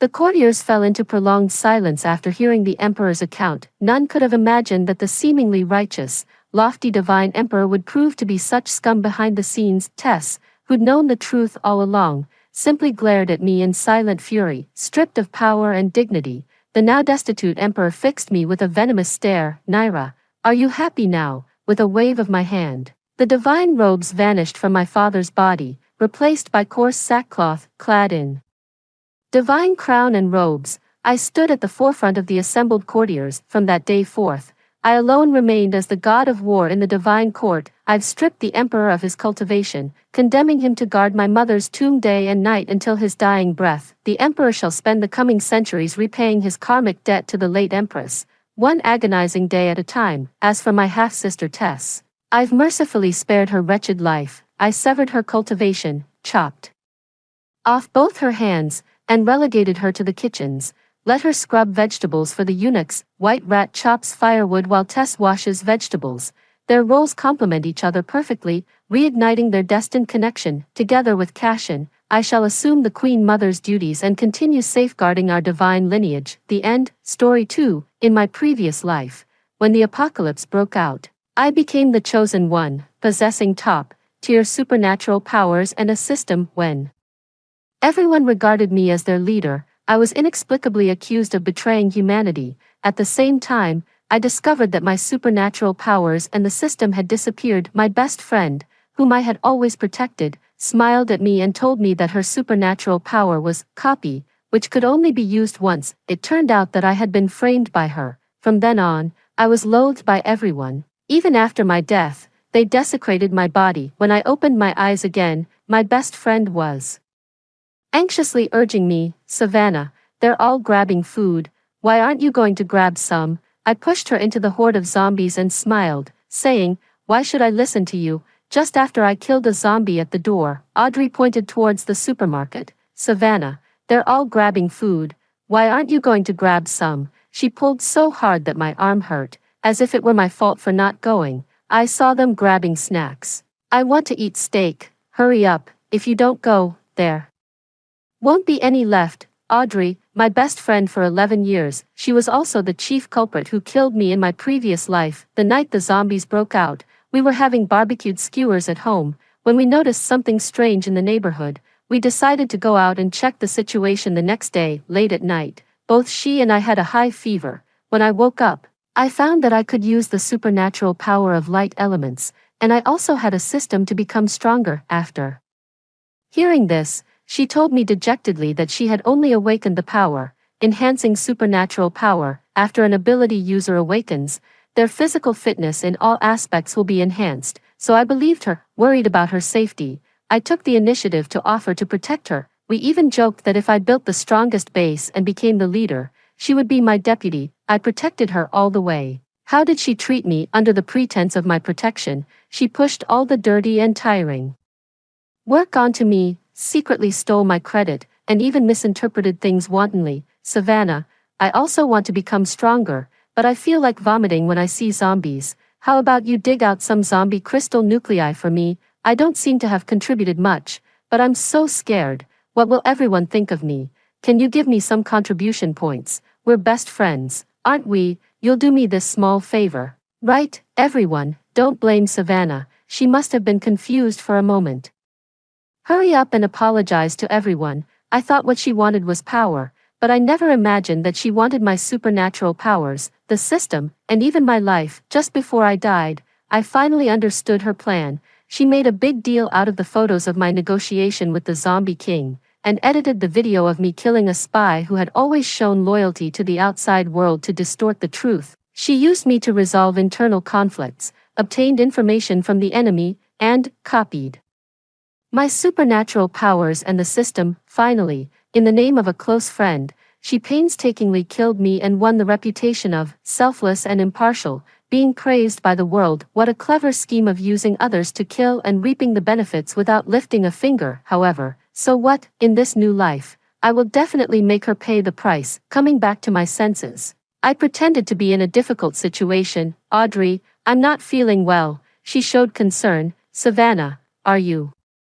okay? Are you tired just from killing a few zombies with a knife?" That's right, I was afraid of exhausting my strength too early, so I didn't use my supernatural powers, and she couldn't see the system either. I scratched my head in embarrassment. "Sorry, Audrey, I thought this top-tier supernatural power would appear in me, but actually my supernatural power is speed." She was shocked and carefully examined my expression. "Why are you hiding anything from me? We're sisters, aren't we?" I took a reluctant look at the supermarket and continued to pretend. "Why would I lie to you? There are so many people, and I can't beat them. Besides, it's not safe with the zombie horde nearby. Let's come back in a few days." She still didn't believe me. "But I really want to eat steak. Please go and grab some for me. There won't be any left in a few days." How ridiculous. I haven't forgotten that in my previous life, I was surrounded and attacked because I went to grab steak for her. Seeing that I was alone, weak, and fairly good looking, they made lewd remarks and got handsy. I was young and hot-tempered. With my light-based supernatural powers and the system, I naturally fought back. Even with my golden finger, I was outnumbered, got seriously injured, and also got on the bad side of Jacob, who would later become the leader of another base, so she wants to eat steak that badly, huh? I smiled and pushed her into the zombie horde at the door. Why should I listen to you? She didn't expect me to do this, and the zombies immediately attacked her. You, bang, lightning flashed, and a group of surrounding zombies were blown up. Miss, this isn't very appropriate, is it? His voice was as clear and smooth as jade. Unexpectedly, I still couldn't avoid him. The hypocrite Jacob. He stabbed me in the back plenty of times in my previous life. On the surface, he seemed like a gentle and modest gentleman, but in reality, he bullied others by relying on his power and was extremely vengeful. I was just hungry and wanted something to eat. Why did you push me out? She looked on the verge of tears. He agreed, a reasonable request. Everyone should unite now that the zombies have broken out. I sneered. Is that what you said just now? We've been best friends for 11 years. Why are you misinterpreting me? If I'm holding you back, I'll apologize. Here she goes again. I rolled my eyes inwardly. Fine, then apologize. Enough. Jacob stepped in front of her. He smiled slightly. To abandon a best friend of 11 years, looks can be deceiving. He looked at Audrey. If you don't mind, join my team. I smiled maliciously. I can't afford to serve you. I suggest you stick with their team and don't go and cause trouble for others. Miss, you'd better watch your mouth. Without even looking at me, he took Audrey and left. Naturally, I was happy to see these two, the scumbag and the scheming woman, go, so that I could plan my next move. When I got back to the house, I opened the system, which showed, first, order light element ability user, and various attributes of my body. I took stock of the supplies and found that they could last for one more day. I decided to go and collect supplies nearby that night. Zombies are more active at night, and most people don't want to go out. There were still a few hours until night. I took out the crystal nuclei and started absorbing them. The stronger I became, the better. That night, I went to a nearby small shopping mall. There were a lot of zombies in the mall, but I handled them with ease thanks to the experience and moves I had accumulated in my previous life. Zombies are dark element based, and my light element powers happened to them. I made a good haul, stuffed the items into the system space, and left some food for other survivors. Savannah, is that you? A familiar voice came. I could tell it was Audrey. Jacob must be with her. What bad luck. Seeing that I didn't respond, she slowly approached me. I was really hurt by what you said during the day. It's so dangerous for you to be alone. Jacob's team still needs a runner. I can ask him to take care of you more. I sneered. Are you that saintly and eager to save people? Her expression turned cold, and she pounced at me. Savannah, don't be ungrateful. I easily dodged and locked her in the utility room. I locked her screens inside as well. I left quickly in a good mood and heard Jacob and the others rushing to rescue her behind me. Even if they rescued her as quickly as possible, she would have been bitten already. Unfortunately, when an ability user is bitten, unlike ordinary people who get infected within a few hours, they will recover after resting for a while depending on the severity of the injury. When I got back to the house, I casually picked up a crystal nucleus from the mountain, like pile, and started absorbing it. I wasn't worried that Jacob would come to take revenge on me that night. Taking care of the injured Audrey would be more than enough for him to deal with, and according to my previous life experience, I just happened to break through to become a second-order ability user and unlock the malfunction of the system. In the morning, feeling the surging power, I had successfully entered the second order. I opened the system's mall and took a rough look. It was exactly the same as in my previous life. It had everything from small items like bandages and knives to large items like hot weapons and equipment. I spent 90 points on a Tang Dao. I have to say, the higher level zombies I kill, the more points I get. With limited points, I only bought a few talismans for self-protection. Audrey and her group still hadn't left, so I decided to stay in the town for a few more days and accumulate points. By the way, before taking any new actions, I decided to move to a new place. If Audrey and Jacob sneak attack me while I'm absorbing crystal nuclei, it would be really frustrated. That night, I moved to a nearby house with a basement. During the day, I used the time for sleeping to improve my supernatural powers, and at night, I collected supplies and accumulated ability points. This way, I could improve my strength to the greatest extent. The system rarely issued a task. asking me to go to a base in the northeast. Remembering my previous life, the system had never issued this task, it only issued tasks to guide me when key items appeared. Coincidentally, I met Audrey, Jacob, and the others again that night. I didn't expect Savannah to be so vicious, pushing you into the utility room full of zombies, a man said indignantly. Yeah, didn't you two used to be best friends? Fortunately, the boss arrived in time, or else you would have. Sigh, I don't know how she became like this, but I can't keep indulging her. Audrey saw me first. Savannah, won't you really consider joining Jacob's team? I said expressionlessly. Didn't you hear what I said last time? Besides, I don't know you well. A man kicked me to the ground. How dare you talk to Sister Audrey like that, you bitch, can't you tell she's concerned about you? Audrey seemed to want to stop him, but I could see that she didn't pull very hard. Savannah, just apologize. I let those men kick and punch me without resisting. Audrey, I don't care about any team, I just find you disgusting. It seems we haven't beaten you into submission yet. You still have the strength to talk. Enough, Jacob said coldly. He walked past me and looked at me like I was a bug. Watch your mouth. Then everyone left. Jacob, I tried my best. Audrey sighed. It's okay, don't mention her. Jacob, I have an idea on how to increase the efficiency of killing zombies. You see, as they walked away, just as I was about to buy a bottle of healing medicine from the mall, a man helped me up. His delicate face showed a bit of restraint, and he threw me a box of trauma medicine. Don't get too close to them in the future. My name is James. After saying that, he hurriedly caught up with them. James, of course I knew him, an old acquaintance from my previous life. I picked up his trauma medicine and didn't hesitate to swallow one pill. As a second-order ability user, I could definitely take them all down. However, this kind of development was more interesting. I stayed in the town for a few days. I collected a lot of supplies and points. During these few days, I ran into Audrey and her group several times. They bullied me in various ways. Taking the supplies from my hands was the mildest thing they did. Once, they even locked me in with the zombies, so I had to chop at the zombies while crying out in pain. It was really tiring. They were waiting, and so was I, until one night, just as I was about to open the basement door, I found that the door had been reinforced with earth element power. But it wouldn't last long. I knew who did it. They just wanted to kill me. I shrugged and decided to sit back on the chair and wait. After about an hour, the ground started shaking violently. I dodged to the door and was about to turn the handle.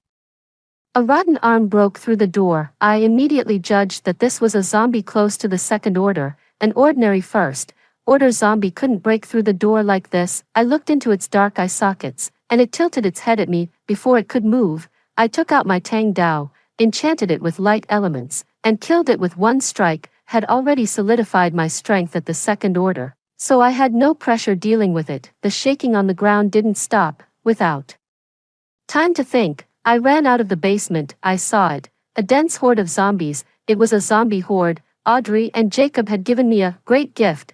They all looked at me in unison and pounced towards me. I made a prompt decision and used the invisibility talisman. The invisibility talisman could hide my aura and figure. Even zombies with a keen sense of smell couldn't tell where I was. Once, I tested how long the invisibility talisman could hide me by sneaking to their small stronghold. Coincidentally, I heard them planning how to use the zombie horde to kill me. Jacob learned about this zombie horde from his uncle, the base leader. I also experienced this zombie horde in my previous life. However, at that time, I bought a lot of Vajra talismans and stuck them on the door. Audrey and I managed to hold out until the zombie horde passed. Audrey probed Jacob about this zombie horde. Jacob had an expressionless face. I'll take everyone with me. As for your best friend, I know where she is. Let's give her a gift. The others echoed. Jacob, why don't we just wait until she's dead before leaving? Jacob tacitly agreed with this approach. Audrey smiled happily. I had guessed whether they would use this method to kill me,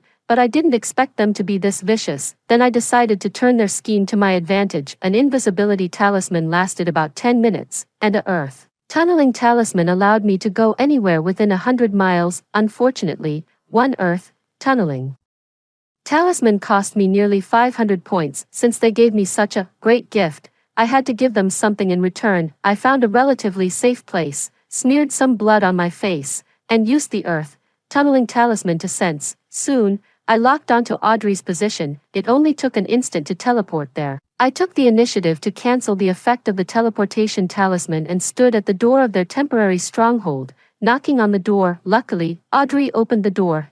She was shocked but quickly calmed down. I smiled and greeted her. Long time no see, Audrey. I leaned close to her ear. If I hadn't run fast enough, I would have been torn apart and eaten. Before she could react, I teleported directly to the gate of the wire fence. Outside the wire fence, there were a large number of zombies. She said coldly, "What do you want to do? Haven't you learned the consequences of provoking us? Jacob won't let you off if he finds out." I smiled and interrupted, "Really? Then go ahead and tell him." Ignoring her dissuasion, I opened the gate of the wire fence. Of course, I couldn't just cause trouble for her alone. Then I activated the invisibility talisman. I picked up a drivable car from the roadside, ignored the chaos behind me, and drove towards the northeast. "Audrey, at the northeast base, we will meet again. I've always known one truth: when the enemy is in the open and I'm in the dark, I have the initiative." So along the way, besides killing zombies, I kept driving non-stop, just to reach the base ahead of time. My strength also increased rapidly. Killing zombies was as easy as cutting watermelons. After driving on the highway for half a month, I finally arrived at the northeast base. Only when I got close to the base did I understand why the system had marked a task here. The closer I got, the clearer the key item prompted by the task became. There was a medicinal herb in the northeast base. This herb was the last weapon I planned to use to destroy the origin of the zombies in my previous life. This kind of medicinal herb was extremely rare. Even with my extensive connections in my previous life, I had only seen one. In the apocalypse, both medicinal herbs and medicines were extremely scarce. After I brought it back, neither the traditional Chinese medicine doctors nor the Western medicine doctors at the base had ever seen it. Not knowing its efficacy, we conducted a lot of simulation calculations. Finally, we could confirm that it could 100% destroy the origin of the zombies. Unexpectedly, after I was reborn, this medicinal herb appeared here. The plan to save the world could be advanced. I entered the northeast base unimpeded. I went to the Ability User Association, certified my identity as a first order speed ability user, and registered a team. The Ability User Association allows one to earn contribution points by completing tasks and receive supplies. Of course, I didn't need those supplies. On the way, I saw a familiar figure. James. He saw me too, but quickly looked away. The people I was most concerned about arrived at the base a little later. It seemed that I had caused them enough trouble. I hid in the crowd and watched them get out of the car. Most of them looked bedraggled. I listened carefully to their conversation. "Uncle, one of the team members has awakened a secondary ability. Please arrange some researchers." Secondary awakening. I finally forced her to use copy. I felt a little more at ease. No matter what ability she has, in the face of top-tier light-based abilities, everything else is child's play. Since I got the information I wanted, I didn't linger on the street for too long. I decided to take on a few tasks at the Ability User Association in a few days. A few days later, I stood in the task hall of the Ability User Association. My registered ability was ordinary and I was only at the first order, so no one wanted to team up with me. The receptionist didn't even bother to smile at me.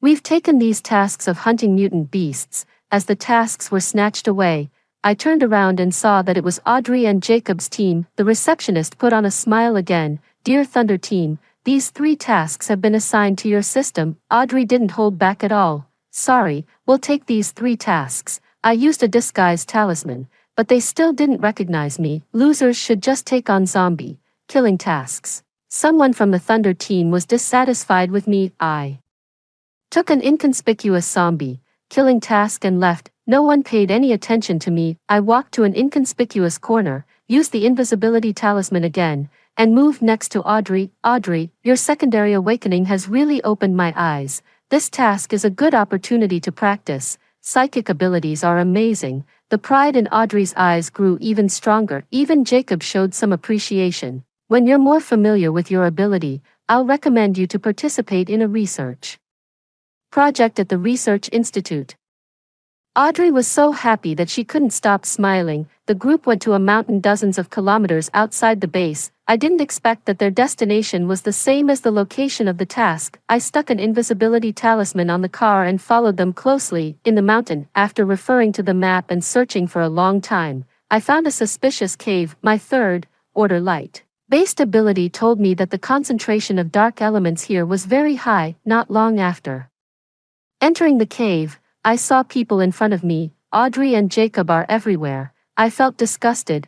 Many ability user teams have reported abnormalities here. Jacob rarely looked serious. Everyone, move forward carefully. I'll keep my psychic ability activated at all times. Audrey was only at the first order, while I was at the third order. It was easy for me to hide my figure from her detection. The cave was very deep. After walking for a long time, something strange finally happened. What's this? A cocoon and a group of zombies. Someone exclaimed. I remembered. This was the Zombie King in the growth stage. As the highest level zombie, the Zombie King could control the actions of other nearby zombies. Its upgrading process was simple and brutal. It just controlled the zombies to absorb energy one by one. It upgraded very quickly. I estimated that the one in front of me was almost at the fourth order. There are a lot of zombies here. I suggest using fire-based abilities, Jacob suggested. I'll hold them back with my psychic power. I watched coldly from the side,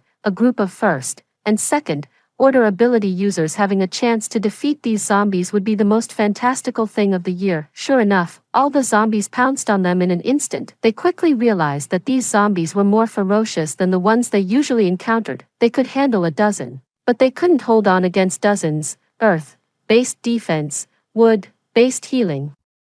Jacob was already injured. Jacob, I can't hold on much longer. Audrey's face turned pale and there was blood at her nose and mouth due to overusing her ability. Perfect. It was my turn to make an appearance. I used a transformation talisman and a voice-changing talisman. The blue flames infused with light-based power annihilated a large number of zombies. Jacob said respectfully. Thank you, Senior. May I ask your name? I said sarcastically. I don't deserve such respect. You must be very confident in yourselves to challenge beyond your level. Jacob's face looked a bit terrible looking. At this moment, the large cocoon in the middle slowly dissolved. It was the Zombie King. Compared to ordinary zombies, the Zombie King looked more like a normal person. You, who have disturbed me, will all die. I immediately started fighting with the Zombie King, throwing out my abilities and fire-based talismans as if they were free. Fortunately, I found the Zombie King earlier in this life, and it wasn't as difficult to deal with as in my previous life. Just as the Zombie King was on the verge of death, a sharp pain suddenly shot through my head. I froze. A bolt of lightning mixed with fire struck towards me. Earth-based power bound my body. Audrey looked a little complacent. Oops, I seem to have attacked the wrong person. We'll have to take the Zombie King's head. Anyway, you're very powerful, Senior. The Zombie King means nothing to you. Why don't you give it to us juniors? I sneered and watched their actions. Just as they were attacking the Zombie King suddenly let out a roar, burned its power, and its momentum soared. They were all pushed back and their injuries worsened. I sneered. Idiots, did you think the Zombie King was that easy to defeat? I easily broke free from the restraints and looked at their appearance. Audrey was covered in blood and angry. Senior, aren't you going to hit him again? Yeah. Why are you just standing there and watching? I glanced at them. Aren't you all very powerful? How dare you team up with someone who attacks the wrong person? Audrey's face turned red and white, looking extremely embarrassed. I released my ability and deliberately burned Audrey. She let out a scream. What are you doing? Sorry, I seem to have attacked the wrong person. I'll take the Zombie King's head. I threw her words back at her and then chopped off the Zombie King's head. Ignoring the angry shouts and curses behind me, I left with my head held high. Killing the Zombie King meant that the only targets of my revenge were Audrey and Jacob. When I got back to the base, I handed in the required number of crystal nuclei for the task and then returned to my room. The Thunder team should be resting these days. I also bought a few invisibility talismans and went to the research institute. As expected, Audrey was there. I watched as she was thriving there. With her rare psychic ability, she successfully became the assistant to the project leader. She looked at the medicinal herb and said, Old Lou, is this the medicinal herb our base is researching? Old Lou nodded. Yes, We've initially calculated that it can suppress the virus, since there's only one such herb, and we can't determine when its medicinal properties will reach their peak.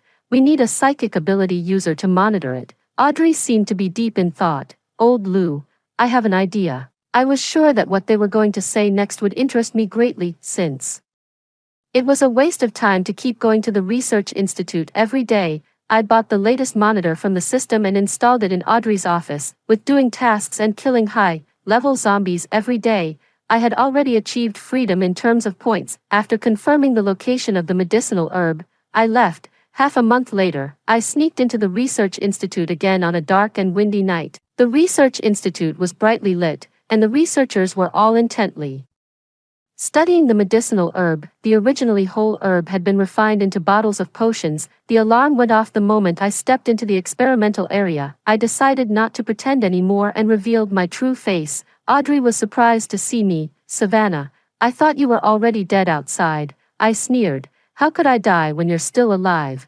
Hearing the alarm, a large number of researchers and guards were already rushing over. How did this person get in? Where are the guards? This person is so stupid, walking around in the research institute so blatantly. Target locked, activating level 2 defense, beep, beep, beep. I looked coldly at everyone. The ability user guards and machines had already started attacking me. I teleported and directly took away several test tubes. Old Lou said anxiously, Audrey, stop her quickly. She launched an attack. Savannah, experience the power of psychic abilities. It's your honor to die by my hand. I easily dodged all her attacks. She was shocked. How is this possible? No matter how strong their attacks were, I could easily dodge them. I also put all the reagents on the experimental benches into my system. Savannah, Audrey was enraged and her psychic attacks became more and more intense. I dodged them all with ease and flashed in front of her. I'll make you pay the price. Ignoring her angry shouts, I did something I had always wanted to do to her. Slap. I slapped her hard. As a greeting, here's a slap for you. She was bleeding from the slap, and half of her face swelled up. I teleported out of the research institute and headed straight for the base gate. Hurry, catch her. I was so fast that no one could keep up with me. Standing at the base entrance, I deliberately waited for them. Savannah, you're quite confident. Audrey and the others rushed over immediately. Several famous teams from the Ability User Association were also dispatched to catch me. Run. Why don't you run now? Weren't you very arrogant just now, with so many people here?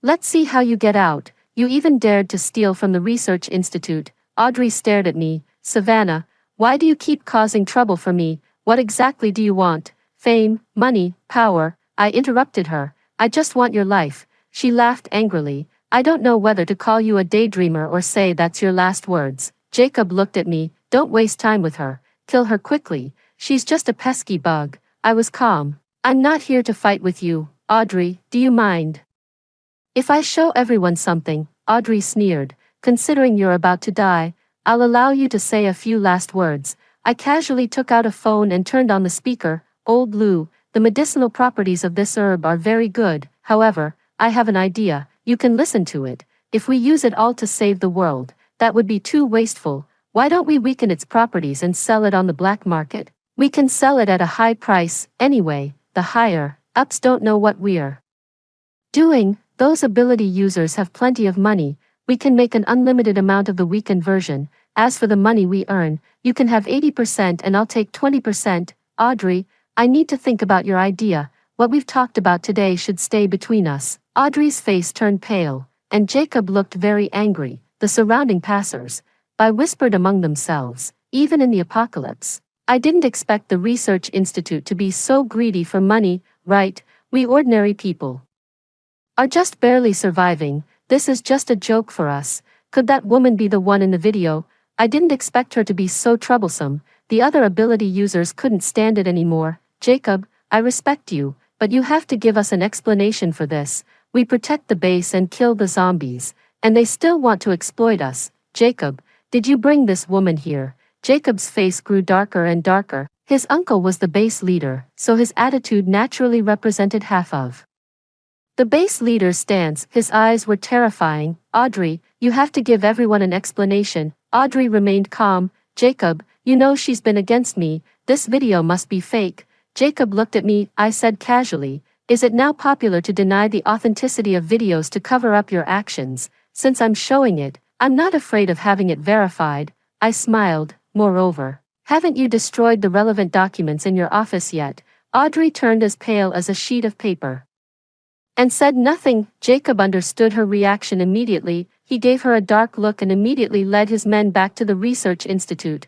Audrey looked at me with hatred. What on earth do you want? I want you dead, in an abandoned building. Although I really wanted to watch them fight among themselves, however, I had more important things to do. The medicinal herb had been decomposed by Audrey into more than a dozen bottles of potions and a block of solid liquid medicine. Fortunately, there was still a block of solid liquid medicine left. I opened the task panel and saw a task. The task location was in a city 2,000 kilometers away. That should be the city where the virus first spread. When setting off, I randomly swept with light elements. Besides the zombies, I also detected a small thing, a small locator. It was stuck to the back of my waist. I stuck it there when I slapped Audrey. Taking advantage of the moment when she wasn't paying attention, I have to say that Audrey managed to stick it on me. Even in that situation, I casually stuck it back on the back of my waist. If they want to chase me, let them. Perhaps they were afraid of me, and I had a smooth journey all the way. I had a rather leisurely and carefree time during these days. Every day,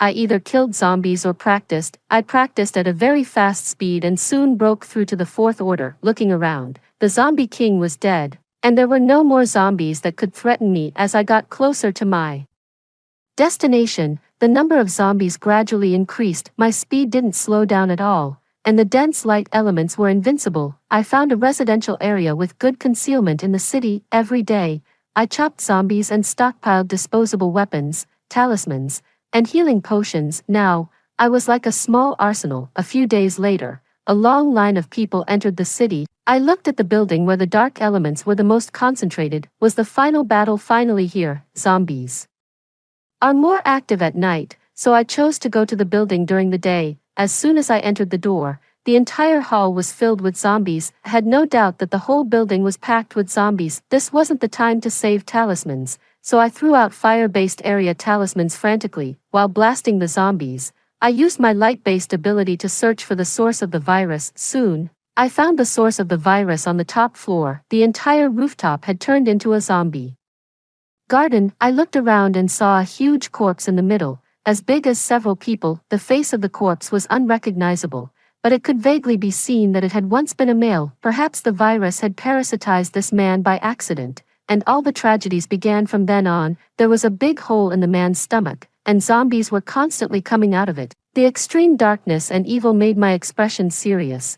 Thanks to the locator I put on you, it wasn't easy to find you. Audrey was completely different from before. She used to be so glorious, but now she was so gloomy.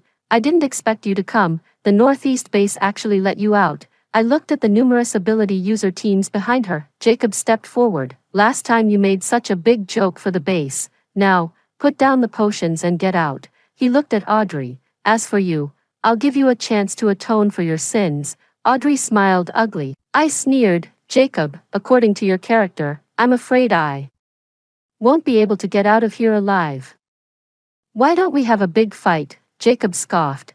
What did I just hear? Do you think you can fight against dozens of us all by yourself? I released my light-based supernatural power. Then let's give it a try. Audrey was shocked when she saw the light-based ability. You're a light-based ability user. Jacob looked at her angrily. What's going on with your information? Isn't her ability speed? Audrey gritted her teeth. Savannah, you lied to me. I admired their ugly expressions and couldn't help but sigh. In the apocalypse, the enemy of humanity is still humanity, killing each other. I took the initiative to launch an attack.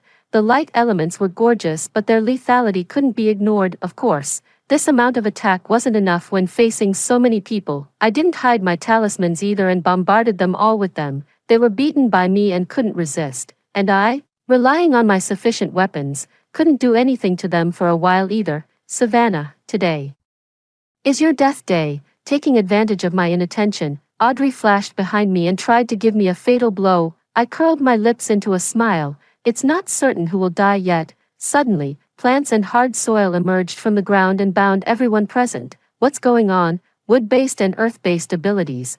What exactly is your supernatural power? I smiled easily. Of course, I'm just a light-based ability user. A man from Jacob's team came out. When he saw clearly who it was, he struggled frantically, but to no avail. I praised James. Well done. He felt embarrassed. Savannah has helped me a lot usually. What I did is nothing. I smiled and shook my head, ignoring the others. I walked towards the huge corpse. I took out the solid liquid medicine and injected light elements into it. The gentle and powerful light elements merged with the liquid medicine, and I could feel that the medicinal properties were stimulated to an unprecedented height. I threw this ball of light into the source, and in an instant, the huge corpse turned into pieces of golden fragments. The source of the zombies was destroyed, and there would no longer be a continuous stream of zombies in this world. I looked at Jacob. Everything is about to come to an end. Do you have anything else you want to ask? Jacob no longer had his previous arrogance. He looked at me. How long have you been planning all this? I tilted my head and thought. From the moment I saw James, I walked up to Audrey. She looked lifeless. When she saw me approaching, she suddenly attacked me with her ability. Savannah, I curse you to die a miserable death in your next life. I looked at her ferocious face and smiled. Actually, your supernatural power is copy. She was stunned. How do you know that? I was proud. Not only do I know your supernatural power, but I also know that you wanted to copy my supernatural power and the system from the very beginning, so I lied to you. My supernatural power is indeed light, and I also have the system. You have the ability of copy. How could you miss such a powerful cheat? So I made a series of plans targeting you. Her eyes were empty, and she said viciously to me, if there is a next life, I will die trying to. I was too lazy to listen to her nonsense, so I killed her with a single slash. I walked up to James and looked at the setting sun. I sighed. Everything is over, and the blue planet is about to greet a new starting point. James also felt emotional. Savannah, it has been a hard journey, but it was worth it. I looked at him and seemed to see the strong and gentle him from my previous life again. Yes, I patted him. Let's go. There are still a lot of things to deal with in the base. The future, without a doubt, is something to look forward to. James was my close friend in my previous life, a delicate-looking boy, but he had great ambitions. Unlike Audrey, he was kind and upright. Once he followed me, he didn't think about anything else. When everyone slandered and loathed me, only he tried his best to oppose the majority and collect evidence of my being wronged. After my death, he didn't end up much better. He was starved to death in prison. When I saw him again in this new life, he knew that Jacob wasn't worth following, so I took the initiative to find him. At first, we had just a trading relationship. His supernatural power was wood-based, and I would provide him with crystal nuclei for upgrading, and my request was that he should try to improve his status in the northeast base as much as possible. I saw them grabbing snacks. I want to eat steak. Hurry up. If you don't go, there won't be any left. Soon, he came to me again. After listening to his complaints, I told him my plan, and he gladly joined me. Those ability users were just doing things for money, so I let them go. The blueprint for the new world still needs their help, so naturally, I can't eliminate them all. As for Jacob, after James overthrows his uncle, I will nullify their supernatural